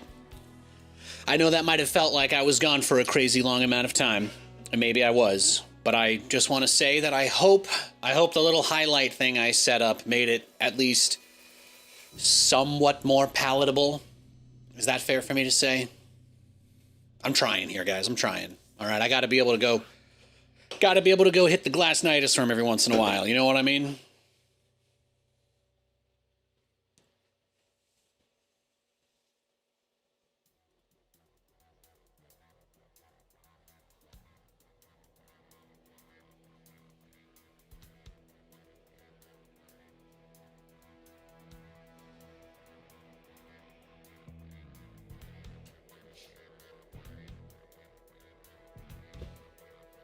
Happy New Year's, everybody.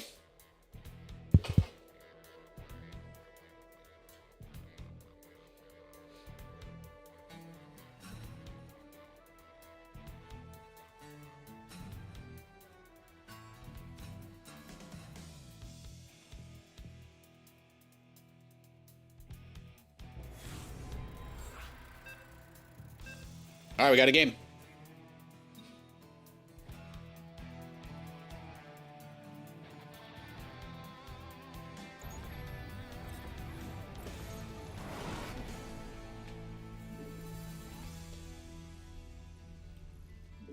I could get that mule drop thing set up again, too. I cut so much performance stuff out of OBS for the 1440, and I feel like...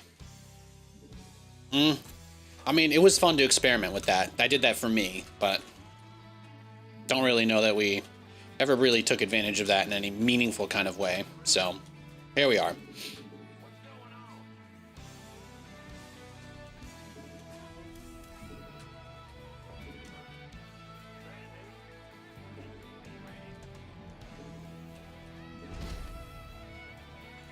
Let's turn it up, though. Let's not, or am I going to do the same thing here?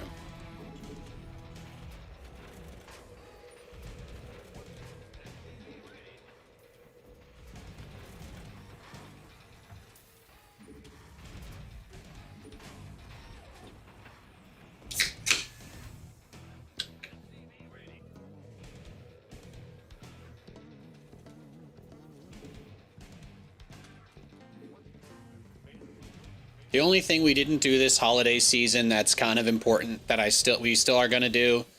I might just do it after I'm done streaming, to be honest. I haven't watched Jingle All the Way yet this year.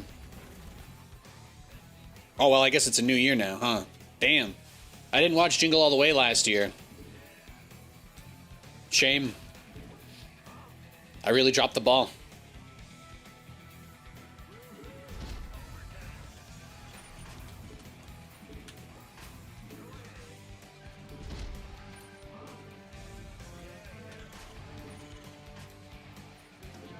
But we'll just do a regular Reaper expand.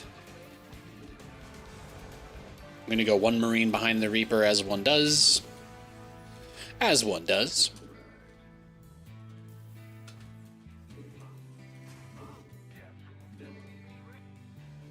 But this should give us, like, scouting information, right? The Reaper can kind of see what he has and all of that. I didn't SCV scout. So there could be lings on the map. I could be getting backstabbed. We should keep that in mind so we don't go too far out with the Marine here. Looks like hatch first, 4 lings at home, standard schmandards. I think we're fine.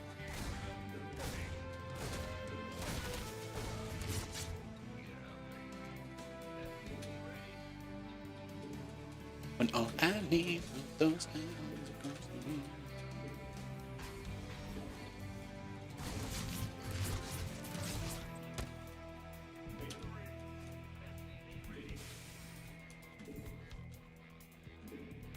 Add-ons finished.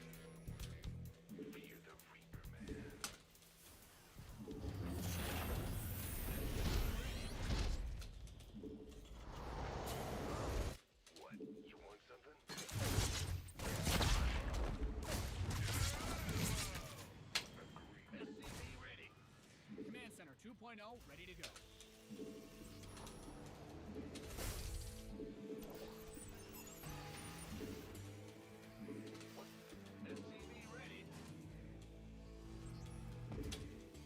SCV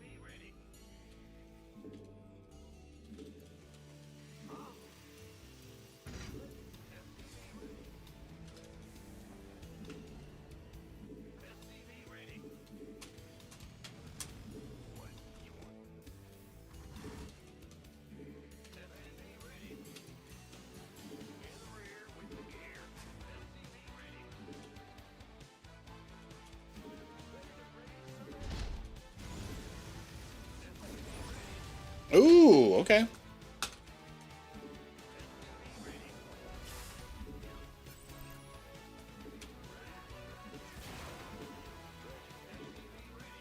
Am I just getting all in? Is that it? Oh yeah, he's just gonna bust us, huh?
He did kind of mess up me building my wall here with that attack, so I had to kind of lock in there for a moment.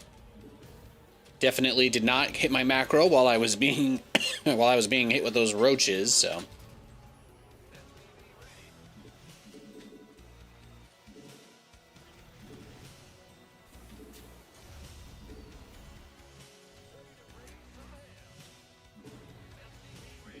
How did I miss those, baby?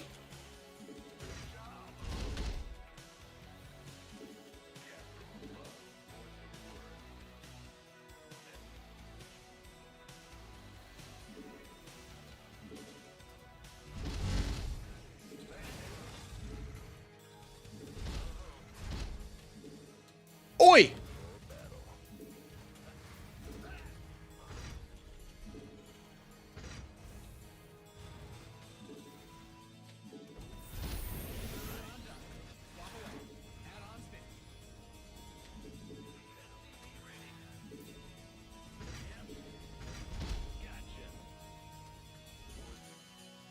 Hmm.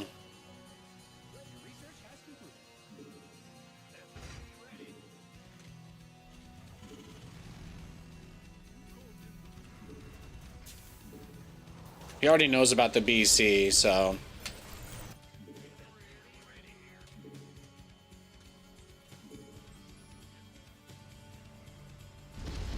Not hiding anything here.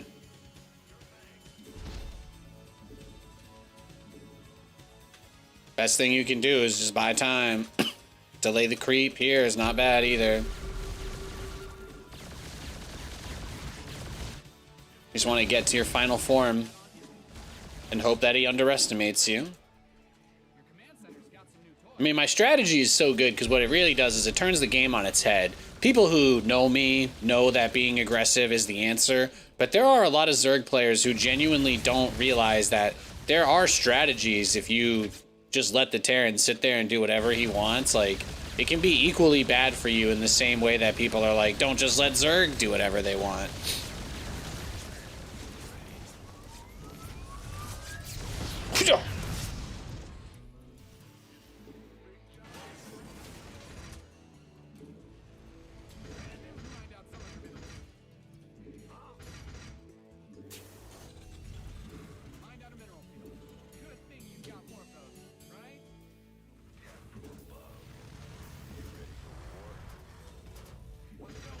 I thought I was being pretty decent about trying to constantly crank out depots, but apparently I'm not. Apparently I'm not.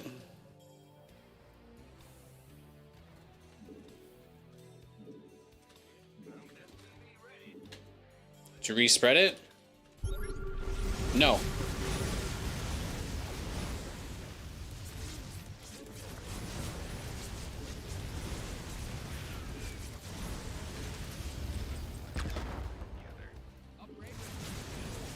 Now, see, this is where it gets interesting, because he's making the Corruptors thinking that they're going to pay off. I've just got, you know, Hellions as my light harass unit.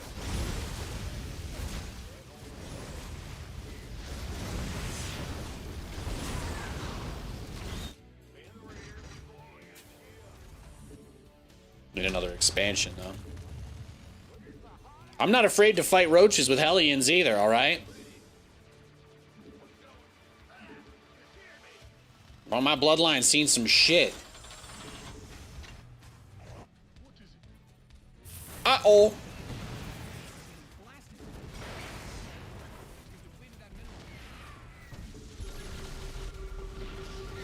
You killed a add-on, then your guys died to me. All your swarm hosts outside my base. Thank you.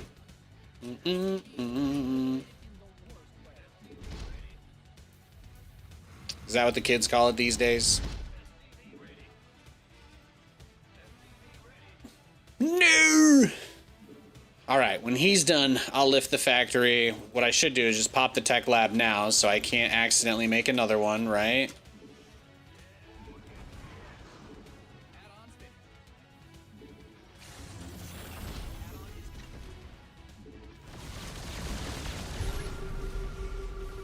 There is a bear living under the house of a California resident. He is not allowed to remove the bear.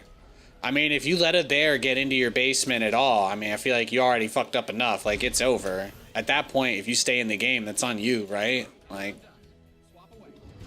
boy, what are you gonna do?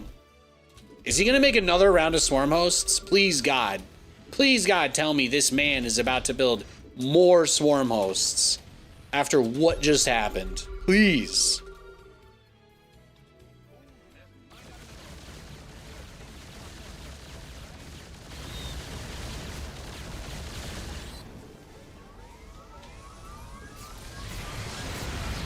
See, there you go, there you go. So we can't really leave our base anymore.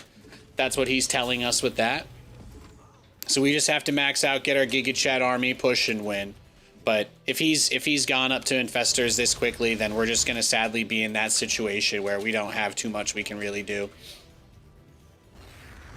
We're just not gonna be allowed to really leave our base. Thankfully, though, he did decide to build 1 million more. He did decide to make 1 million more swarm hosts, which is nice. That part I do like.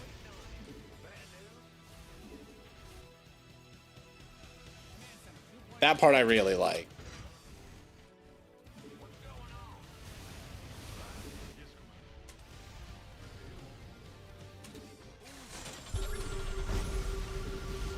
Yeah, you want to go for the other expansion, by all means, dude. I don't give a shit. I mean, getting you off of my production, that's important. That matters. That really, really matters. So, understand that that's just a slightly different situation than the one that we're discussing at the moment. But swarm hosts are my favorite way for Zerg players to throw games, I have to admit. It's up there.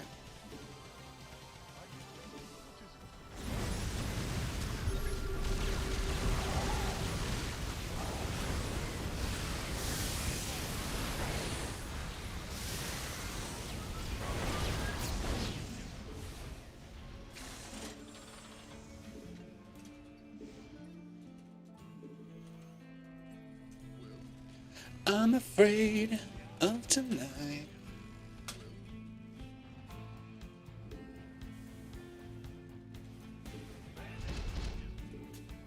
Go ahead. Launch him, baby. Bra-ta-ta-ta-ta.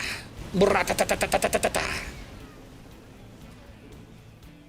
Now we go kill him. That's it, baby. That's it.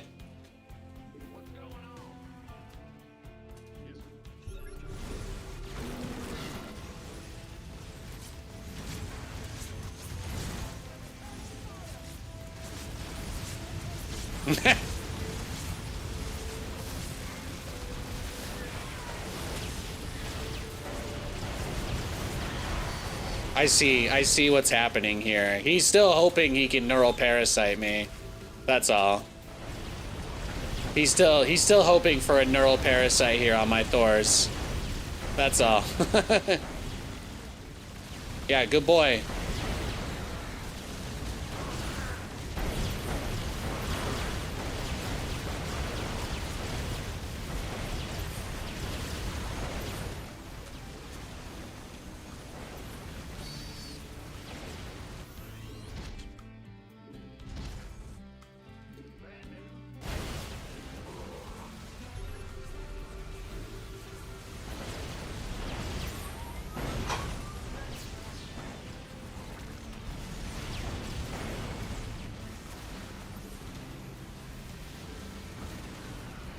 1 HP on my battlecruiser after that.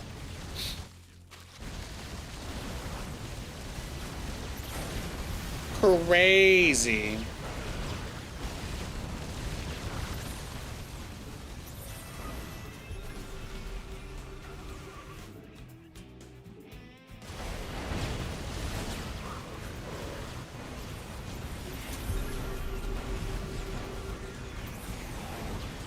Rapid fire, good unit.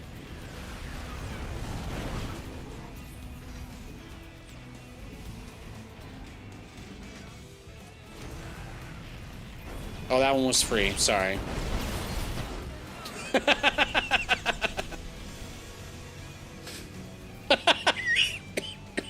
Oh, that's good. Yo, I mean, look. Going mass battlecruiser is fun. But if I want to actually be able to like win games against people who are trying really hard, you know, this is my best strategy, right? The Megazord build, all right? You can just imagine that each Thor is being piloted by, you know, your favorite Power Ranger, all right? Maybe that's a better way to do it. What were the upgrades? Wow, he didn't have any.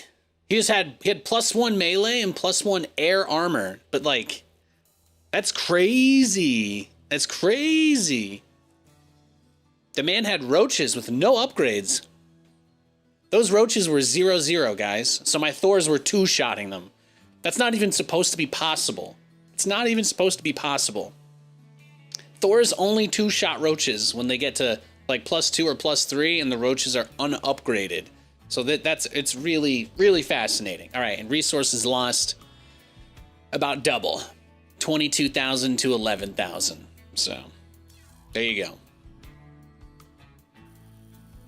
Not too shabby. And he's masters as well. I felt like he played a good match. I mean, 15 minutes. I didn't kill him with my... Well, I did. As soon as I was able to move out of my base. He delayed me from moving out of my base because he used his swarm hosts. That's what happened, Nathan. Okay, yeah, that's true. It was just a good match then.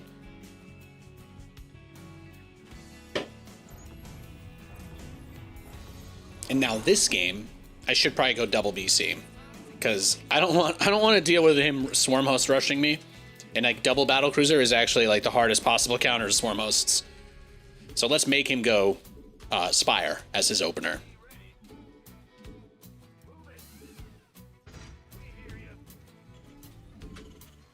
Blue Ranger, hell yeah, hell yeah. Bit of a, you know, obviously, bit of a Green Ranger stand over here. They got that he's got that Kelly Green Jets thing going on too. There's a lot about Tommy that works for me.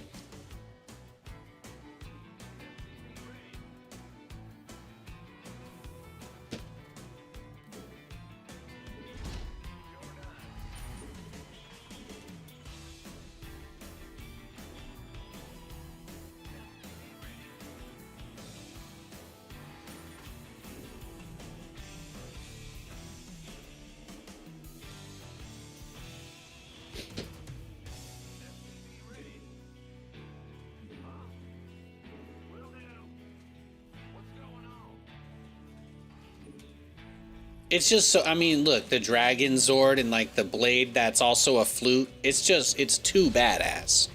I mean, it's like basically the Green Ranger and Piccolo, conveniently both green, competing for top aura farmer of the 90s.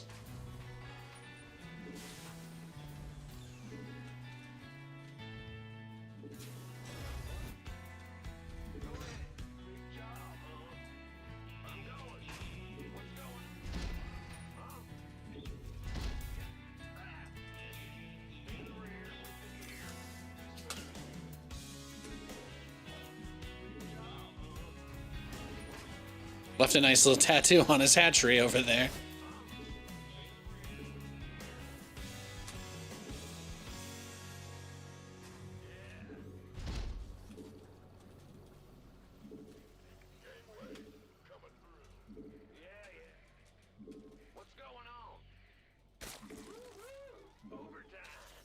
Yeah, I'm like so excited about playing another game as Leon, honestly. I just feel they've done so well. I used to be, you guys probably know this from some of my normal Resident Evil yapping, but I'm a big Chris and Jill shipper. Okay, I'm pretty big Chris Redfield guy. I felt like Resident Evil 4 was such a pain in the ass to play with all the crazy ass button mashing and quick time event stuff. That was just a nightmare. And then I ended up playing Resident Evil 5 co-op with every person I've ever cared about in my life. It's like one of those things. But the remakes of Resident Evil 2 and 3, actually, I did a complete 180 on Leon just because of that. But I'm pretty excited to see how they wrap it all up.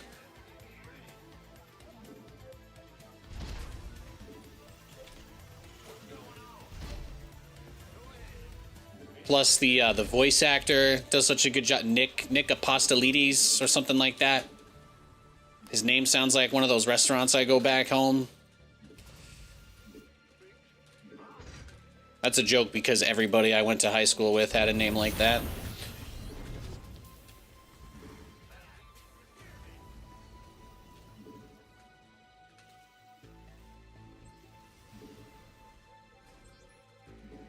Did I not make a starport? What am I smoking?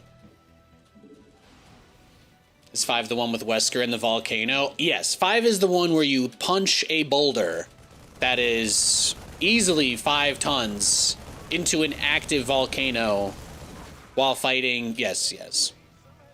Yeah, it's good times. It's good times. Which has been canonized in multiple other Resident Evil media as well, so. Even the Netflix spin-off show said that he died in a volcano. What a way to go out.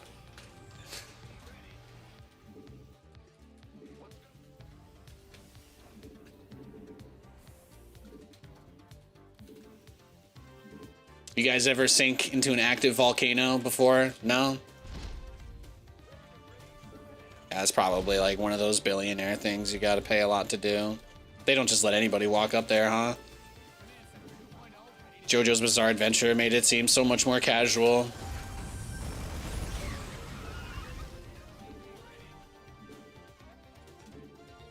Sorry, the volcano in JoJo's was not. It wasn't an active volcano, I guess. Not in the normal sense, anyway. I don't think there was lava coming from it, right? It just blew the top off and sent the guy into infinity and beyond or something like that. Cars, right? Yeah, Chris got super muscles. Yeah, exactly. Well, because they do a flashback to him not being able to win a fist fight against Wesker, and then that's why he thinks Jill dies. And then Chris is like, I did all this crazy intense training. I took so much HGH. I'm literally half orangutan now. And the guy's, yeah, I mean, then you do beat the shit out of Wesker, and then he loses some weight for Resident Evil 6.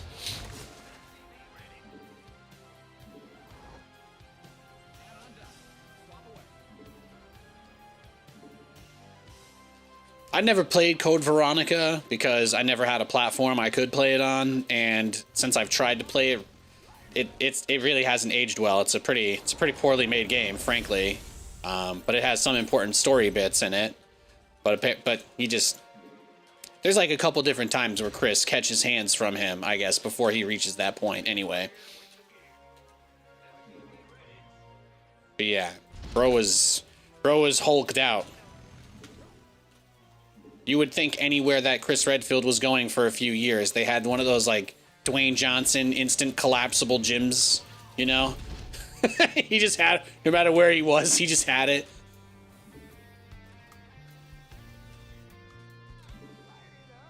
And Chris was in 8, so it's like, you know, they actually do have a story thread from Resident Evil 8 that they haven't tied up. And they haven't even referenced it in any of the media building up to 9 either. But technically there's a plot twist at the end of 8 that Blue Umbrella is using, like, some sort of bioweapon type soldier, more or less, that they weren't aware of. So they make it seem like there's some sort of, like, escalating conflict that they're going to be reaching more. I'm so glad I didn't teleport directly in there, by the way. He's already got the corruptors out.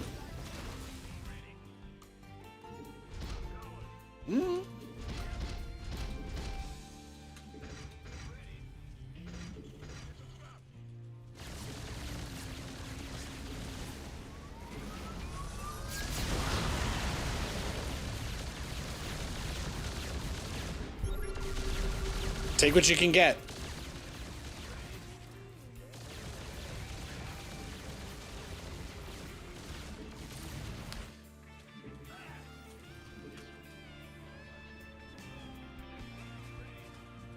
Well, Chris Redfield is the most tragic character in Resident Evil. Like, Leon's whole thing is about, like, stolen innocence or whatever, because he was, like, the upbeat youngster, what have you, getting involved in, like, madness, more or less, without really being interested. But, like, Chris was always presented as a pretty grizzled veteran. Like, that's what he is, right? And he, like, he loses his team. He's the guy, he's the stereotype where he loses his whole team every mission. Nobody survives. Like, the running joke is that you don't want to be on his squad, because they don't come back. So there you have it. I'm trying to figure out what add-on I want to make. I feel like I'm looking at the Wendy's drive-through menu over here. Sorry, guys.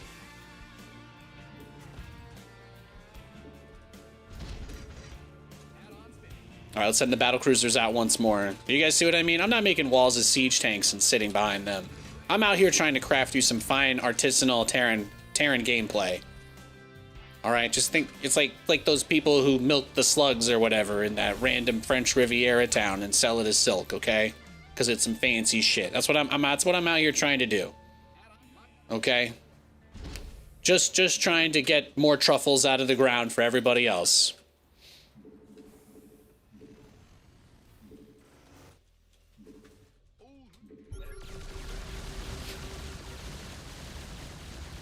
My exotic builds are the dark truffles of StarCraft. And this is a scan buffer in case infestors are coming over, by the way. I should probably keep letting you guys know why I'm doing what I'm doing. Yep, there it is. 1, 2, 3, 4. But he can't cancel Yamato. And so, we dip. We dip. Oh, okay. I got 2 of them out. Well, we can't go across the map anymore, but he didn't get all of them, so we're fine. That actually was as good as it could have been for us. Low key.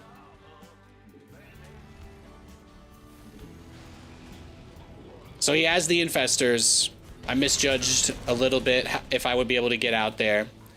Not the end of the world.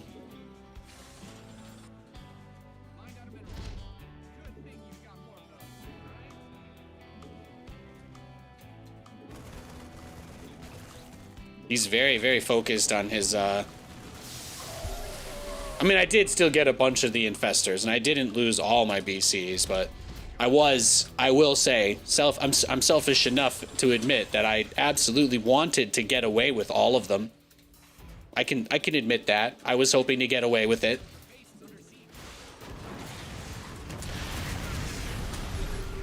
Bro, what the hell are you doing, man? All right, you want me to build my command centers here? Understood. This guy, like, watched one tutorial on how to use the rapid fire with the biles, and that's all. That's like all that's his thing now, right? He's like, I'm gonna take every base. I'm gonna take every base on the map. Okay. I guess he backed off because of what I did there.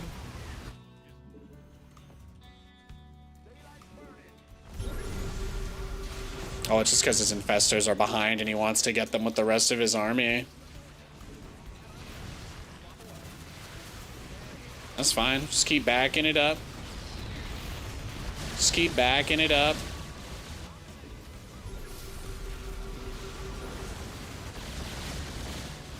Yeah. There we go.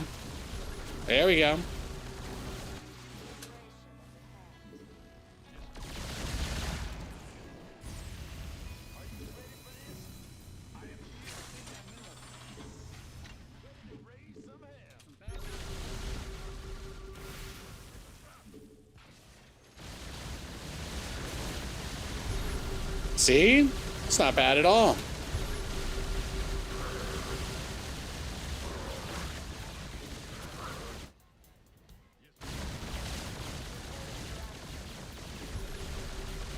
And I just keep scanning here because I just want to make sure that as soon as he sends a bunch of infestors or what have you here, I'm ready to run.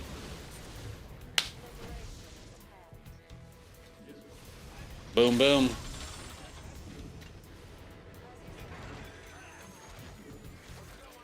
I know it felt really hard to let a few of those Thors go like that, but it's better to love and lose than never love at all.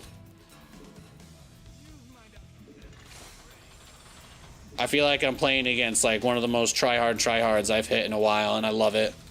This game is like waking me up. Can feel my golden aura beginning to flow around me.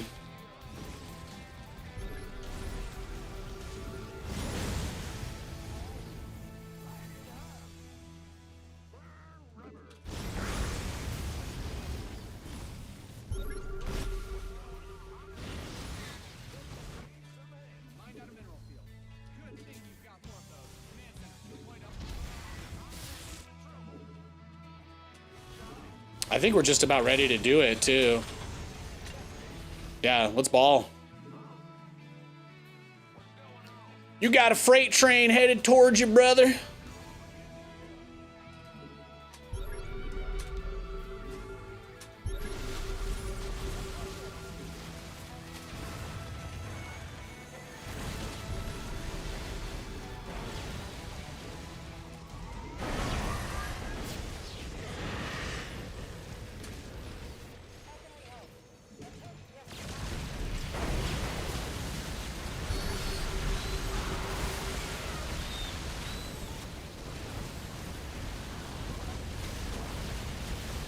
Yeah, there you go.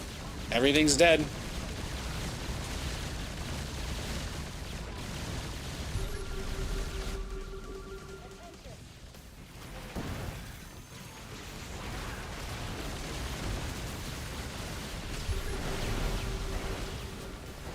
I'm not afraid of you.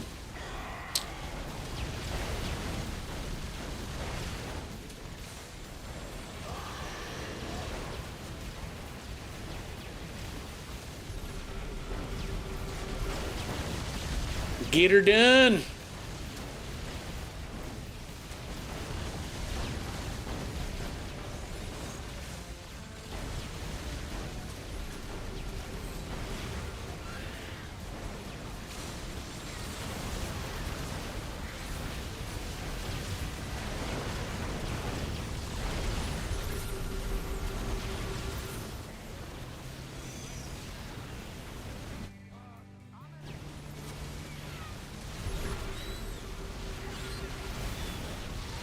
From downtown.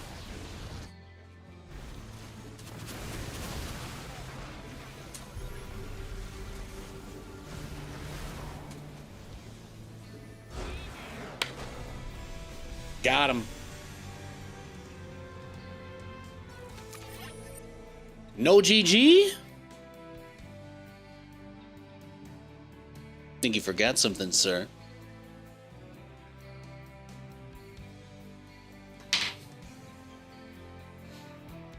That was a good game, huh? He wants the CCs. Yeah, I'm like, he just, by the way, the whole game, he just does absolutely nothing, by the way. He's extremely passive to the point of not interacting with me at all unless I step on creep. Then I built those 3 command centers in front of this. Suddenly he rolls up with a bunch of Ravagers. Then I rebuild the command centers here. That's it. He just goes back to sitting on his ass. And I'm like, you know what? I didn't expect you to GG. I did not. Had a feeling. Just a hunch. Nice, nice, nice. We'd like to see that. Let's go next.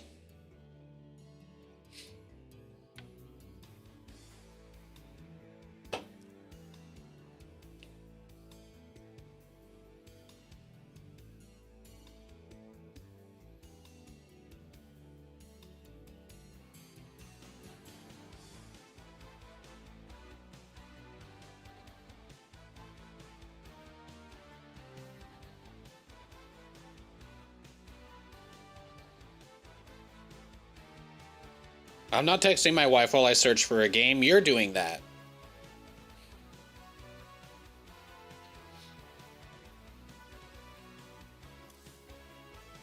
Hatch gas pool.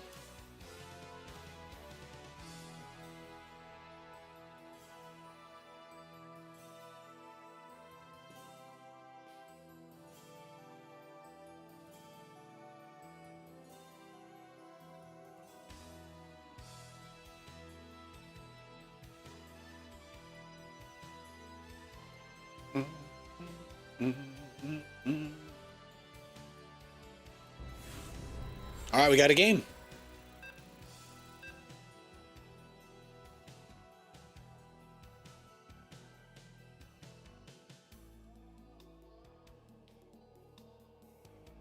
All right, we got TVZ barcode.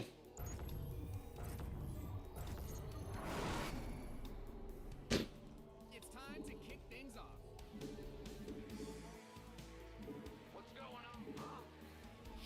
When was the last time I chatted with Roddy? You know, we have a caster Discord, and we talk in there about stuff every once in a while. The last time we all wished each other a happy new year and a happy holiday recently. There haven't been too much buzz going on, but sometimes Rotterdam comes into my chat. Sometimes I go into his chat, but we live pretty far away from each other, and we don't really have that much to discuss, so. It's like a, you know, men friendship. You know how it works. You don't see each other for a very, very, very long time, and then one day we'll just run into each other, have a beer, and it'll be like the last time we hung out, you know?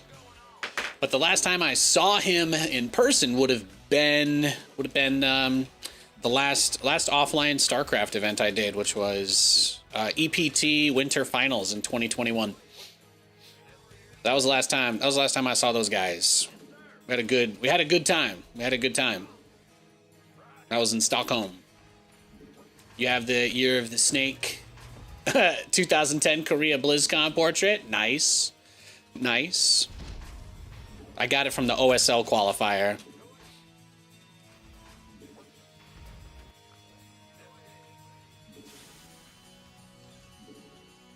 Because I was a practice partner for some folks that were qualifying.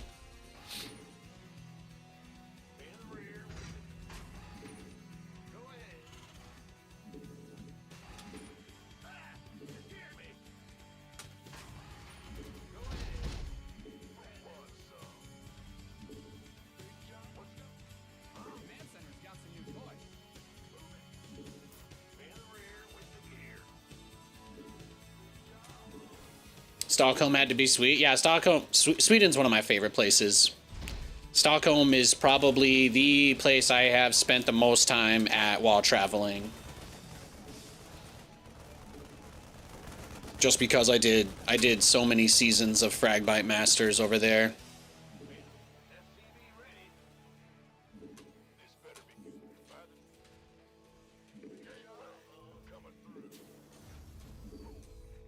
Yeah, Sweden's dope. Very nice place. Very nice country. Lots of good times there. Drank a lot of beers there. Drank a lot of mojitos there. I ate a lot of chips. Did you know that Sweden's national potato chip flavor is sour cream and onion? Man, they're so good. They're so good. We were sponsored by the biggest potato chip brand in Sweden. And they literally gave us 500 bags of potato chips to build around the set because it would look ridiculous. And they were like, yeah, you can take them whenever you want. We don't care. We'll just send more. They're just potato chips. They were pretty cool. It was pretty cool. It was a good time. I spent like 12 months over a 2-year period in Stockholm and ate my body weight in potato chips several times. Tragically could not bring a whole lot of them back with me. They were like the family size Gigantor bags. Because obviously they weren't. It's not like being sponsored by a peripheral company where there's an actual cost to like mice and computer chips and stuff like that in some way. It's like, no, it's potato chips. Have as many as you want. They only gave us sour cream and onion though. So I became a fan. My wife does not like sour cream and onion chips though, so it's kind of funny.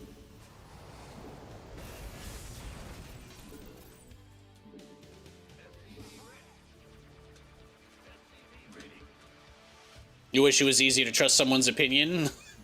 Well, if you, all I'm gonna tell you is the stuff that you see on the news and social media it's all designed to get a reaction, right? It's all designed to make you engage. You're never gonna hear people tell you how nice something is unless you ask them about it. It's a very internet person thing of you to say, but I totally get where you're coming from. As somebody who grew up on the East Coast, I'm very used to that.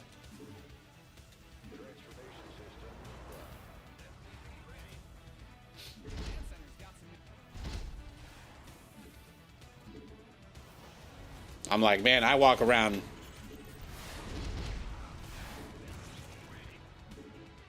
No, but it was always a good time. It was always a good time out there. If you get a chance to, you got to go to Gamlastan and get the Viking mud. Get the mud. It's good. It's very good. All right? I recommend the mud.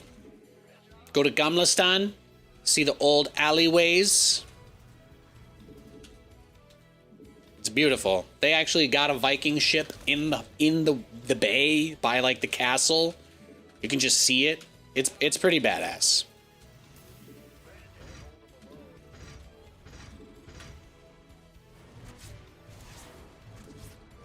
Now the mead place, they only have a couple options for food. The only thing you really need, the only important thing is you can get pig, but they only sell whole. You can only get a whole pig spit roasted, basically. So if you're not ready to eat it medieval style, they won't let you order it. But you have to order a whole giant thing. Or at least that's how it was back then. You get it for the table. Everybody would just eat a pig on the table with their hands. Crazy shit, man. Everybody there was like dressed like old times. It's one of my favorite spots.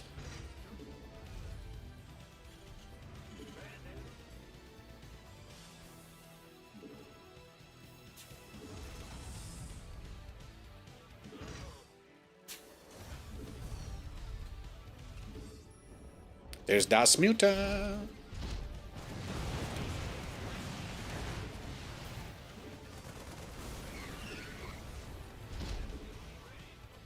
I mean, he had a spine crawler, which 100% of the time, if the Zerg has a spine crawler in their natural ever in the early game, it always, and I mean always, means that it's Mutalisks. It's always Mutas. Always. You don't even have to think about it. It is Mutas. There are no Zerg builds that exist where you get a spine crawler in your natural other than Mutas.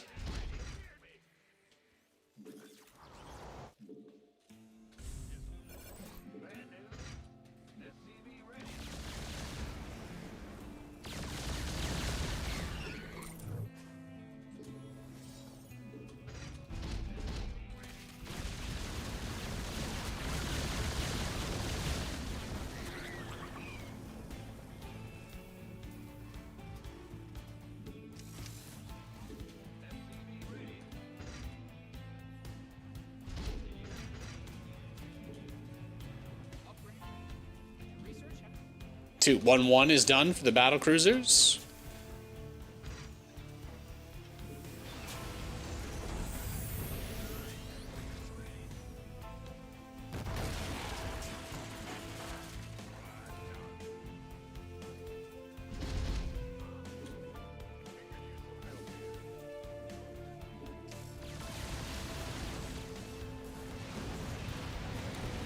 Yeah, go for it.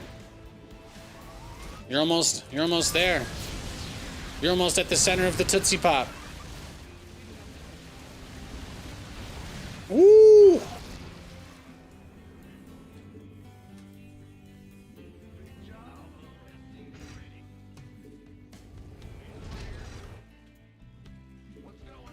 He was almost there.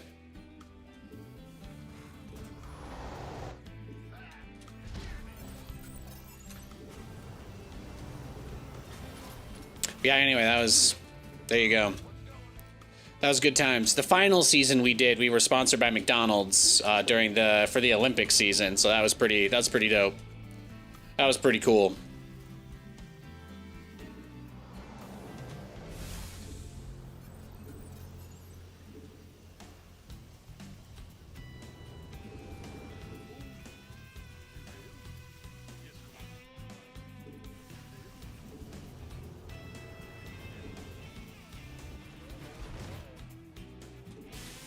No, their whole marketing team came over. We basically threw a drinking party at the studio. It was awesome after the finals.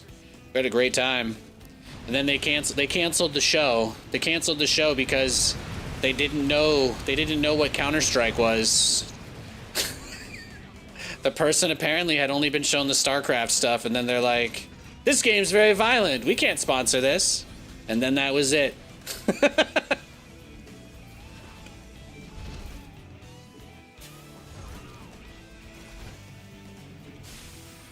All because we played in a 16-man open bracket with their marketing team.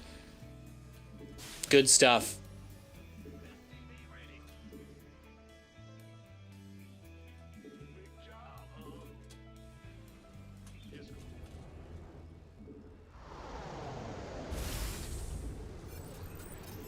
Trust me, when the PR person hears the words "terrorists win," you know, that's tough for them. What is this? Oh, he's doing something cute. That's adorable. Yo, he's had this base for a while, huh? That's funny.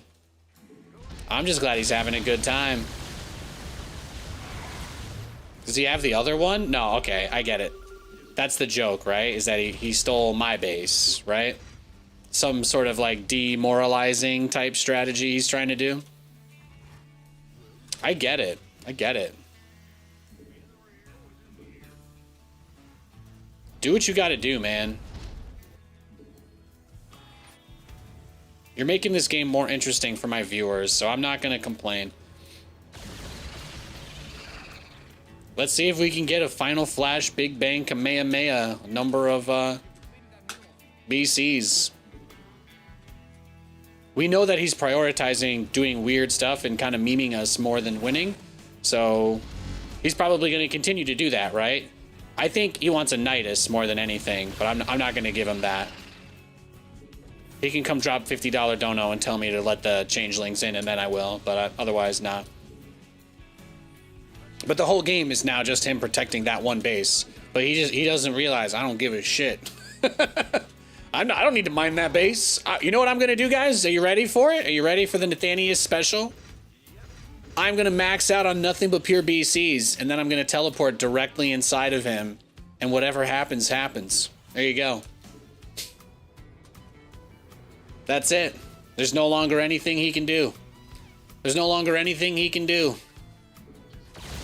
That is what is going to happen. There's nothing in God's green earth he can do to stop it.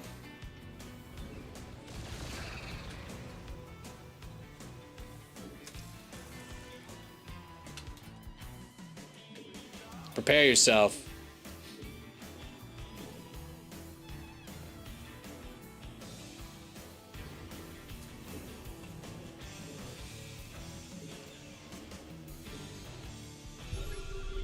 Why not?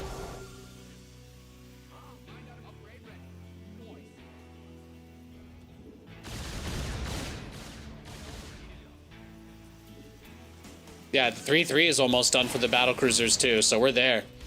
We're there. Yeah, look, he's even going into ultras and shit. Look at that. Beautiful.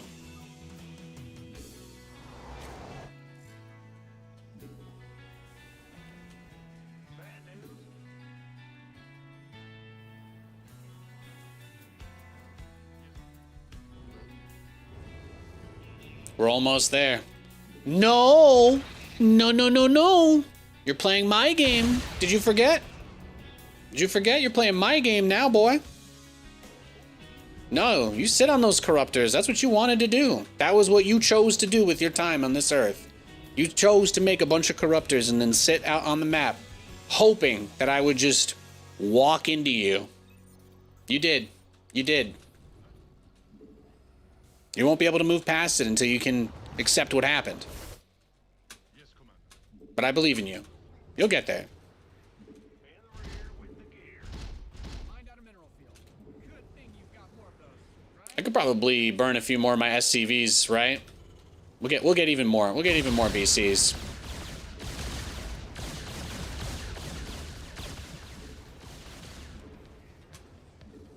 Perfect. Yeah, see, we can get like 3 more now. Fantastic. I got him to build spine crawlers for mules. Hell yeah. You got any other money I can steal? Thanks. Appreciate it. This is gonna be awesome. This is gonna be amazing. I can't wait to drop the hammer on this dude. It's gonna feel so good. It's gonna feel so good.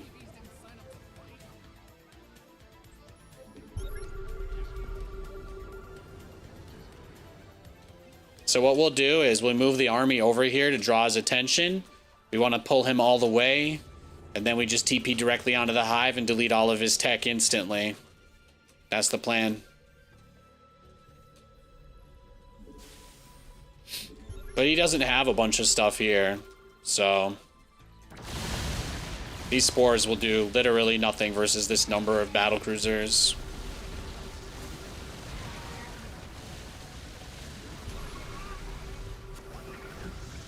Uh-oh! Uh-oh!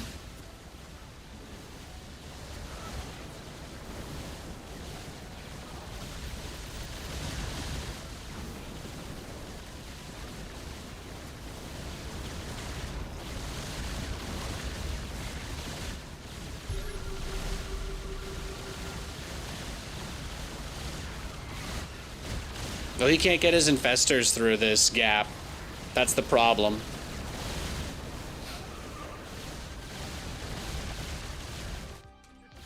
So I get his hive for like free, pretty much.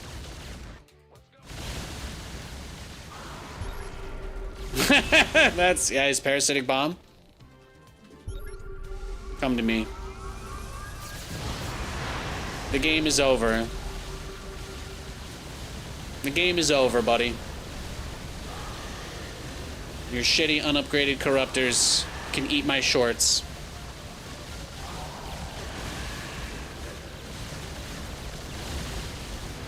Na na na na na na na na na na na. Na na na. You don't have to tell me. So take it like a taker, 'cause baby, I'm a giver. How much longer do you think bro's gonna try and drag this out? Is he trying to he's trying to like be the ultimate punching bag? Is this guy Vegeta and I'm Majin Buu? Is this guy Vegeta and I'm Kid Buu? Is that it? Just absolutely smacking the shit out of him.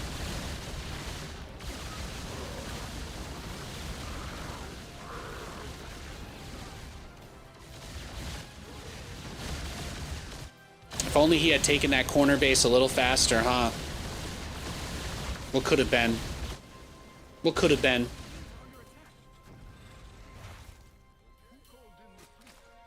SCVs are being liberated.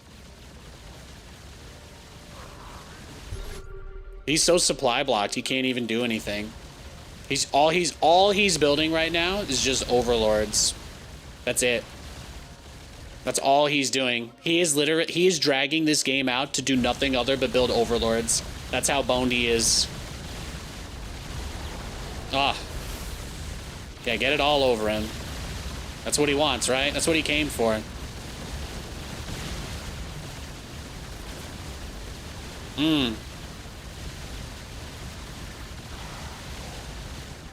This is what he wanted. Am I right or am I right? Oh, your unupgraded corruptor is gonna suddenly win the fight now, big boy? Is that it?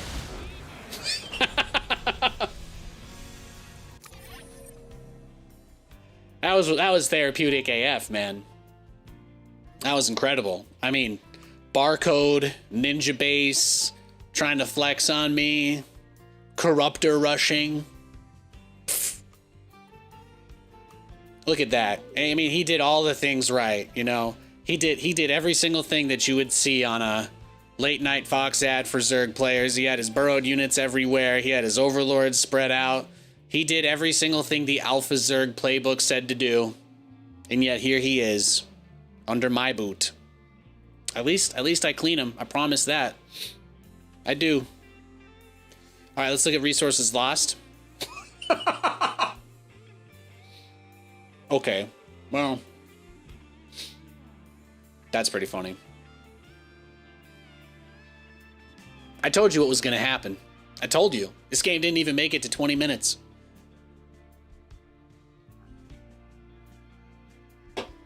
Resources lost. For the Zerg player, 37.8. 37.8K. And for Nathan, 8,000. That's it. He lost 38,000 resources, and I lost 8. But it's like I said, I mean, his strategy, right? He was like intentionally trying to do just this super boring thing. So I couldn't go out on the map because he rushed the neural parasite, right? As soon as he did that, it was kind of like, meh. When did he take this base? It's so funny that he put all that static defense there, but he took it early. I was going to say, I felt like I saw his drone. I'm pretty sure I saw his drone leave, and I thought that I had to check it, but I just never did. But again, like, this doesn't actually do anything for him, so... whatever. Let's go next. Good game.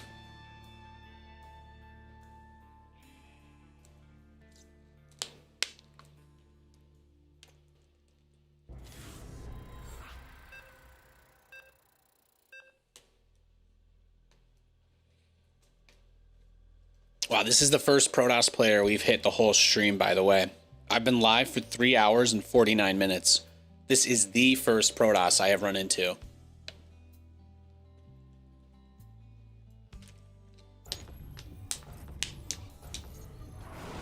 But I think if you're a barcode and you're trying to like grief or tilt somebody, that ninja base, it's not even about the resources. It's about putting pressure on me to leave my base. Does that make sense? I think that's the reason why you do something like that. Like he wants me to feel like if I drag the game out for 2 hours, that he'll get more money than me because he took one of my bases. That's how my mind works when I think about the situation. And he's not wrong. If my goal was to play like Turtle Mech and drag the game out as long as possible for no reason, yes, doing that would put me very far behind. But let me proffer this. If you take a ninja base, but you don't actually have your normal third on time, who are you fooling? What are you getting away with? It's like, yes, it literally only mattered in the context of if the game had gone for 2 hours. I don't remember the last time I played a game that went over 30 minutes. It's pretty rare. It's very rare for me.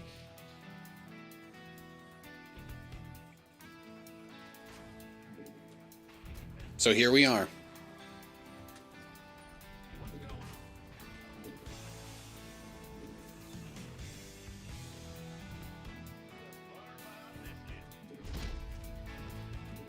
Yeah, this is the first Protoss we've run into today. Whole stream. We have not played any TVP until right now. Let's see. See if he backdoored me or not. Do a little check. Nope, okay. Seems kosher.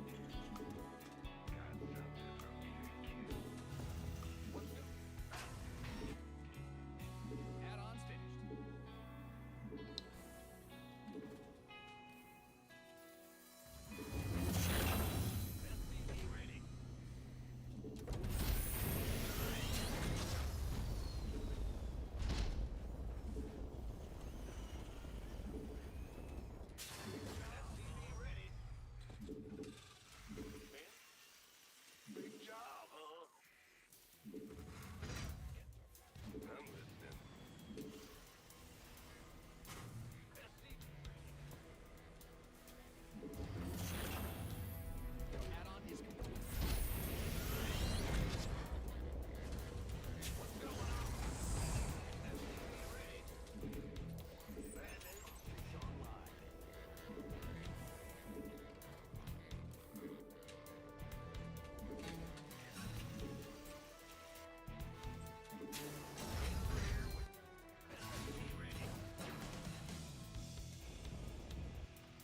All right, well. He's kind of set up with a wall off, which makes me think it could be DTs being proxied or something hidden somewhere. Or like a backstab. So we'll get a turret behind our move out. Oh, he's got a Void Ray. There you go. We did find something. We did find something.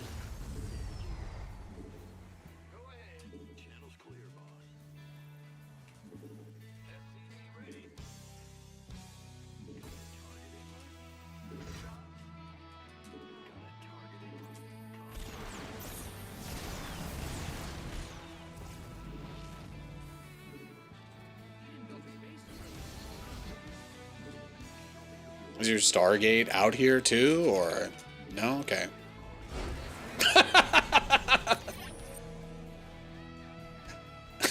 Did he think I was a Zerg? Okay. Look how greedy this dude was. He is on 3 bases at 4 minutes. 2 gateways. Oh, he had a fleet beacon on the way. Yo, my brother in Christ was gonna rush Tempests. What a lunatic. That's the one Protoss we play in 4 hours. Crazy. Crazy. Incredible. Is that the only game he's played today? I just want to know.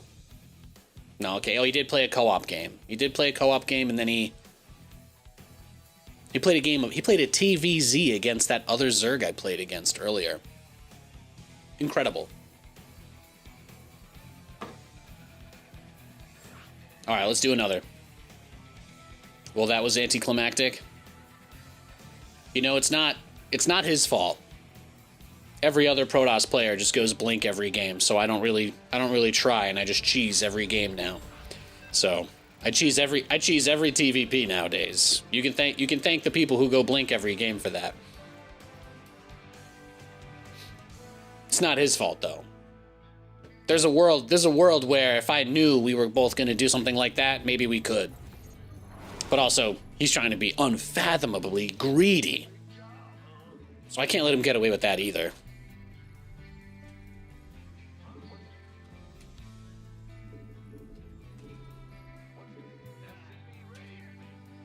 It's a rematch. I'm just going to do the same thing. Especially if he wants to rush 3 base with Void Rays. Tragically for him, Cyclones are the best answer to that too.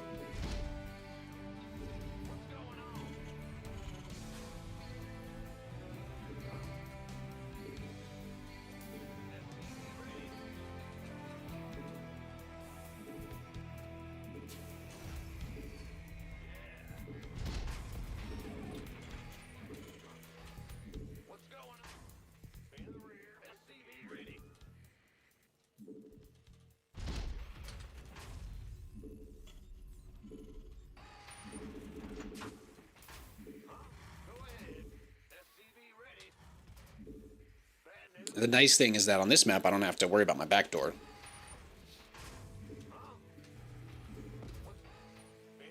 Oh, he's scouting this game. That's nice. An improvement.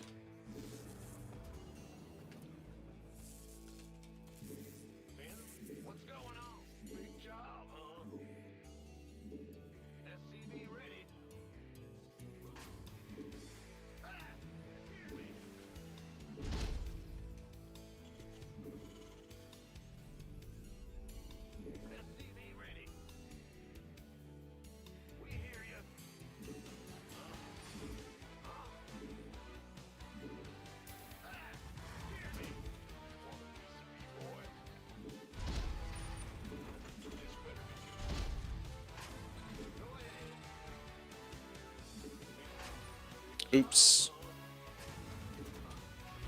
Just trying to grab a guy to build a depot.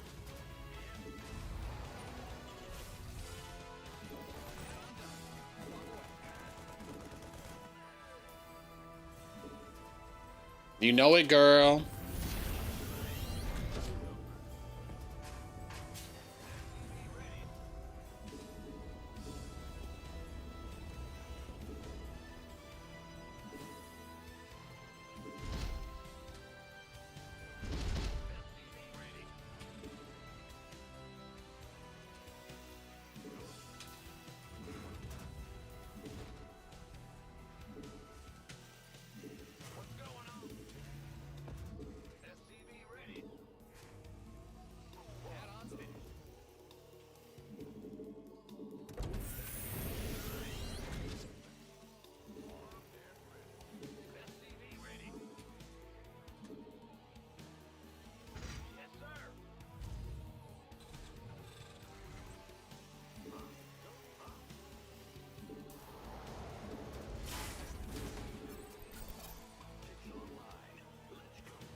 Research is ready.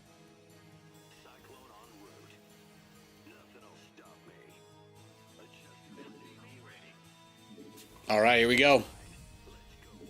Pedal to the metal.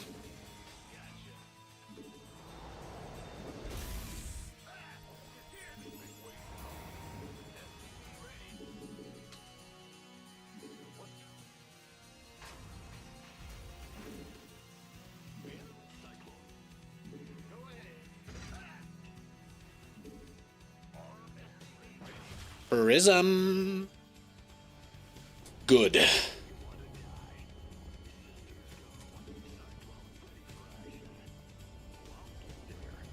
I'm gonna have one shot to kind of like shock him with my control.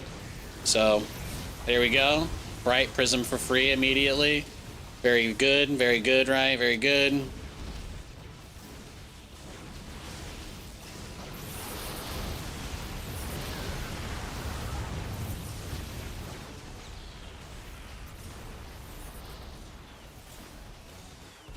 There we go.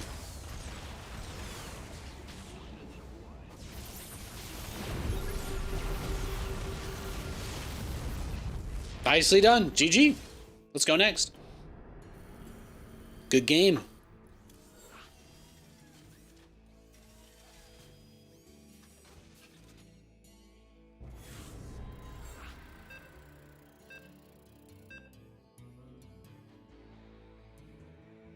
All right, we got a Terran.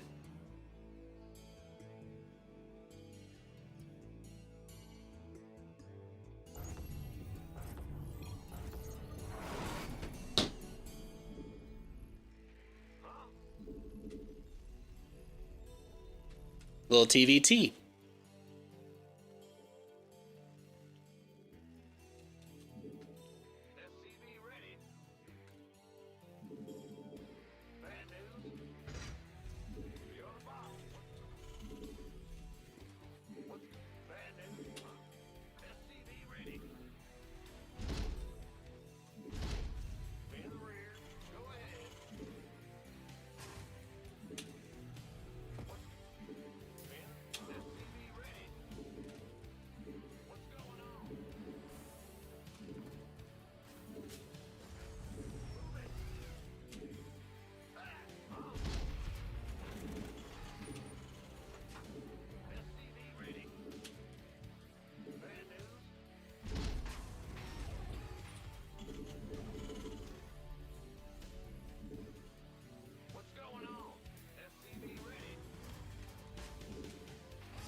Yeah, TVT, I like to open Cyclone Raven, and then we basically just try to put on map pressure and jockey for positioning into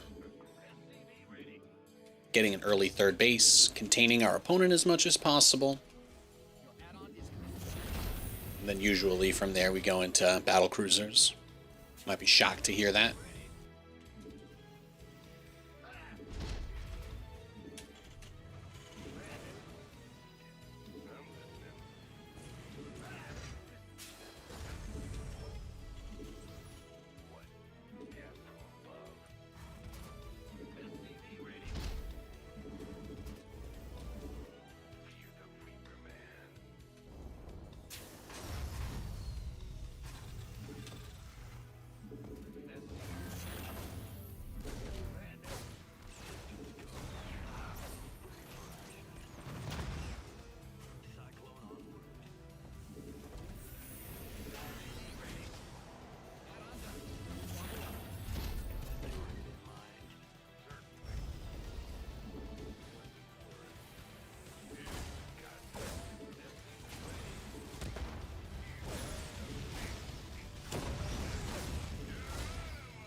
Oh, it's a Hellion. Rip.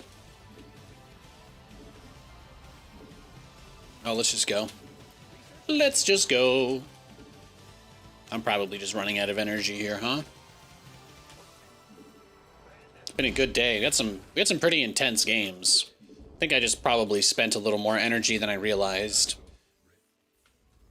In my head, I was like, well, it's not the longest stream I've done, but I think we had a couple of really testy games. Damn, oh yeah, then that timing, right? That timing's always brutal. That timing is always brutal.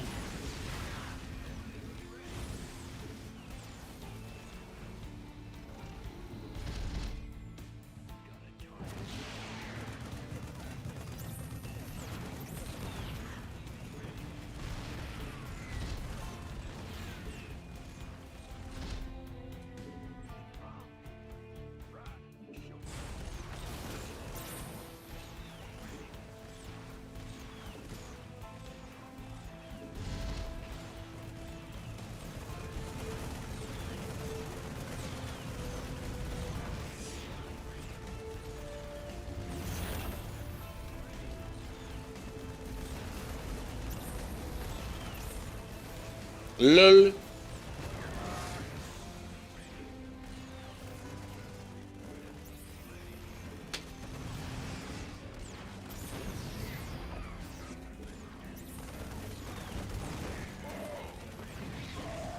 You're mine.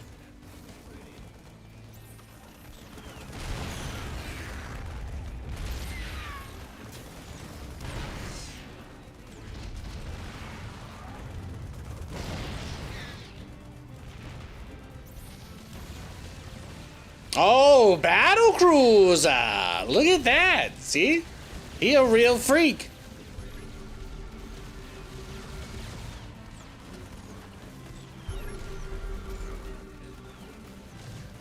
Where are you gonna go? Inside your own base?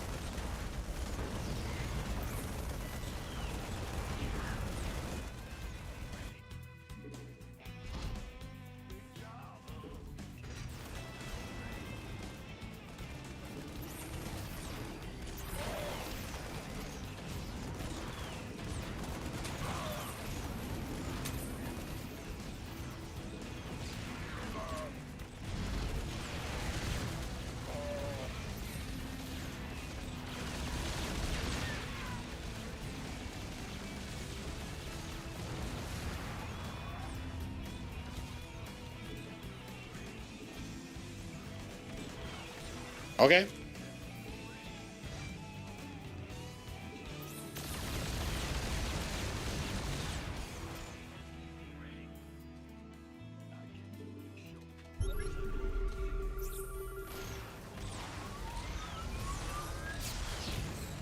Okay.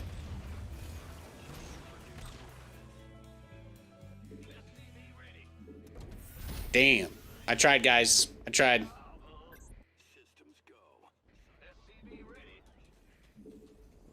Crazy. Crazy gamer.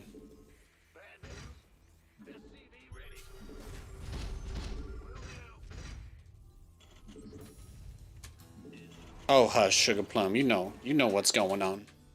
You know what's going on here.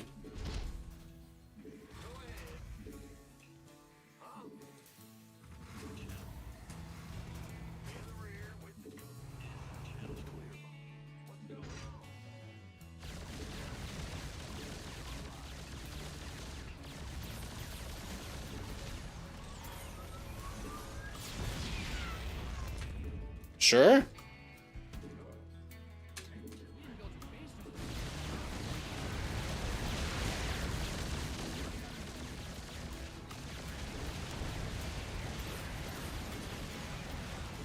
Give it to me, baby.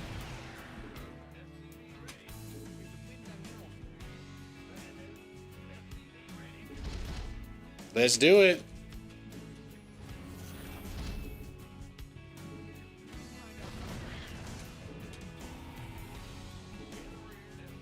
I say we just YOLO. I think this guy's gonna drag me into an hour-long game if I don't just GG right now, but I want to at least see if I can crack his third base, so I'm gonna go for it.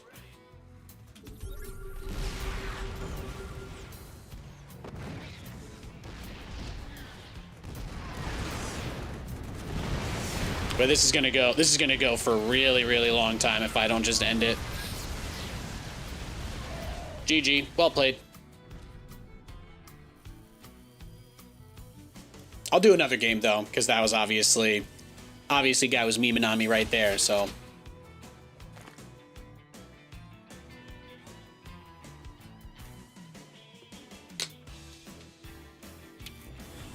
When the drop lands, the moment I'm halfway across the map, you know, I just write the game off. There's not much you can do. We got a rematch, so I'm just gonna one base him.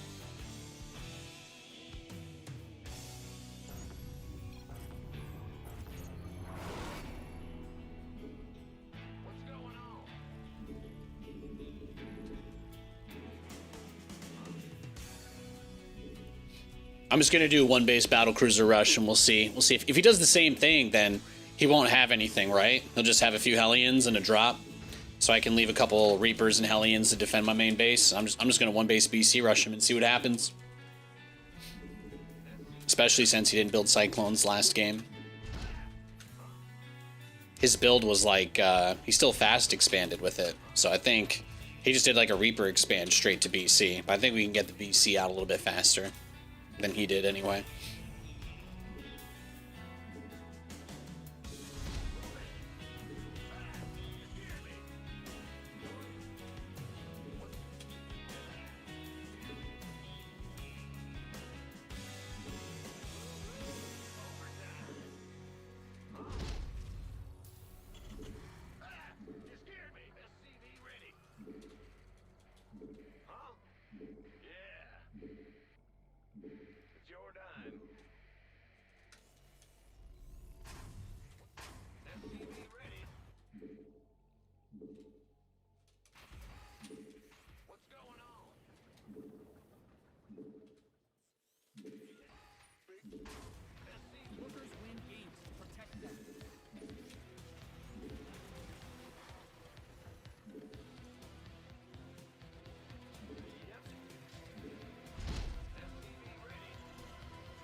Yeah, sure. You want to give me your SCV? Yeah, that sounds good. Okay, I guess he changed his mind.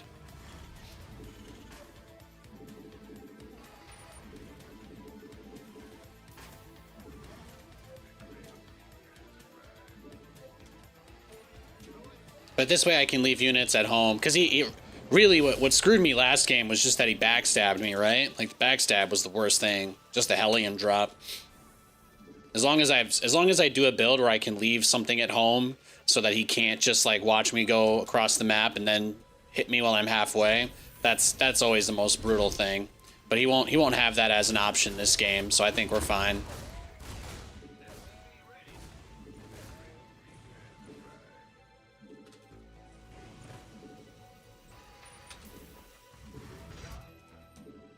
That's right. Go home. Go home.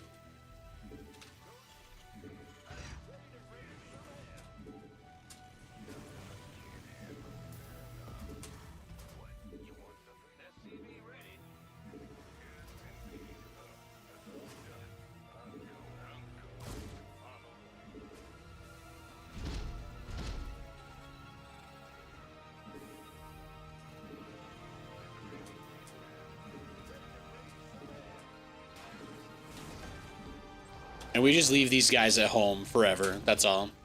That way, if he does a little drop thing or a little run-by move like last game, when we try to go out on the map, we won't be completely naked at home.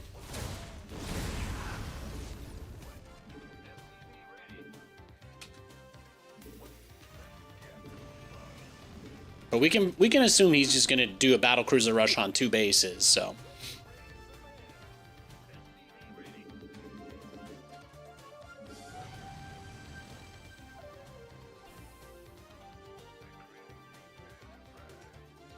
I'll be disappointed if he doesn't build battlecruisers this game.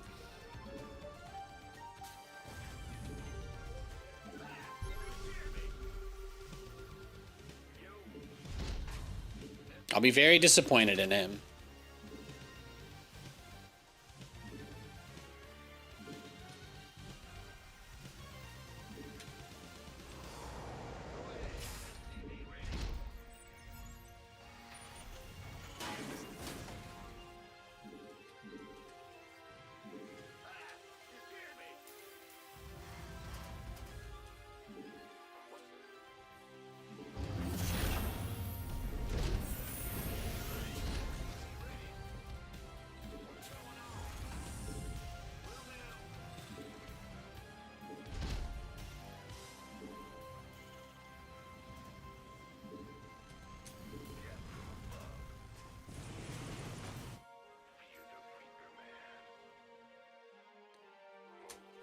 Here we go. Let's see what he's got. It's as we thought.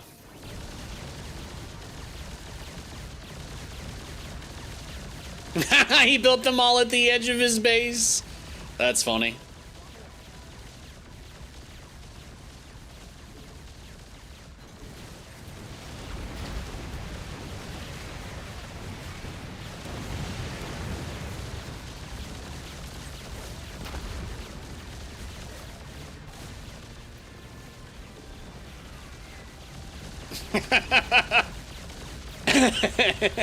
It's nice when people don't let you down, huh? The nice thing about this way that it happens is I actually have a little bit more, you know? Like even though nothing about this is fun. Oh yeah, that's what I thought. That's what I thought. He would just come over for it. But we'll kill his starport. We'll kill his starport and then we'll get his we'll kill his starport and then we'll get his other stuff. But if he can't make anything, that'll be a problem for him too, so. I just gotta focus on doing this, but we'll be able to build another BC, so it doesn't really matter.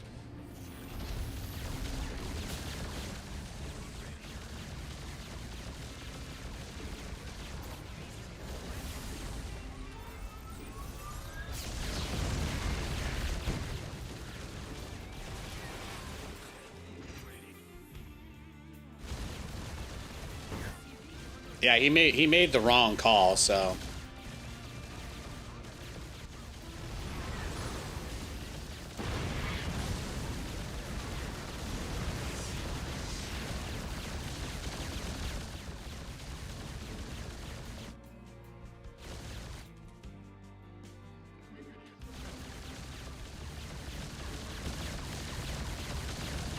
No, but all you can do is try to use his battlecruiser to save this one cyclone. That's it. This is all he gets. But he doesn't have anywhere to actually run, you see. He can pull me into these turrets, but that's it. He can't do anything else, so.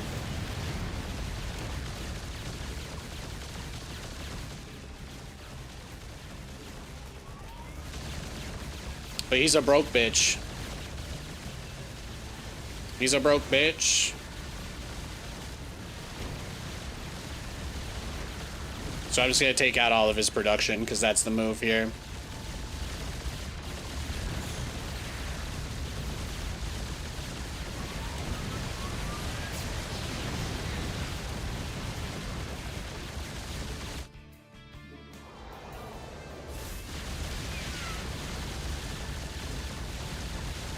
Meh.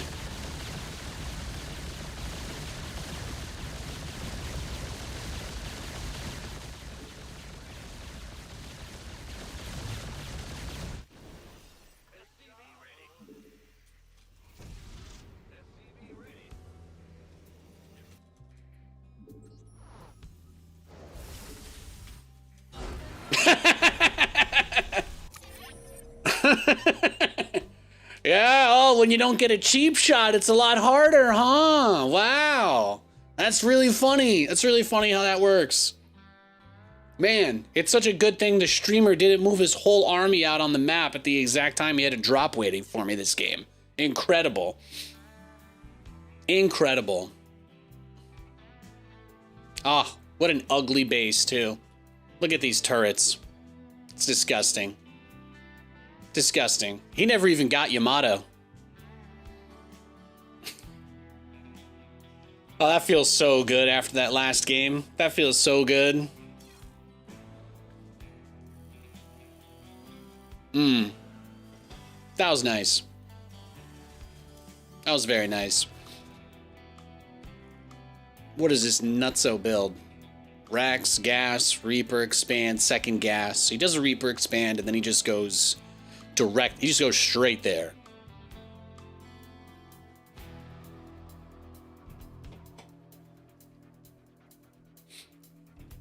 That's so funny that he built 5 turrets. Incredible. How many games have you played today, sir? Am I going to run into you again? Yeah, he's only played 2 games today. They were both me. Are you in a game right now? I do not want a third match. Okay, he's in another game. Thank God. I'm like, I kind of want to play one more. I'm feeling pretty tapped. I think I'm just going to wrap it up, guys. We actually got some great clips from this stream, so I can do some editing and get some stuff uploaded. But, yeah, I'm going to actually just take it easy and go chill for the rest of the day. Oh, maybe go see Kate. So, thanks for hanging out, yo. Deuces.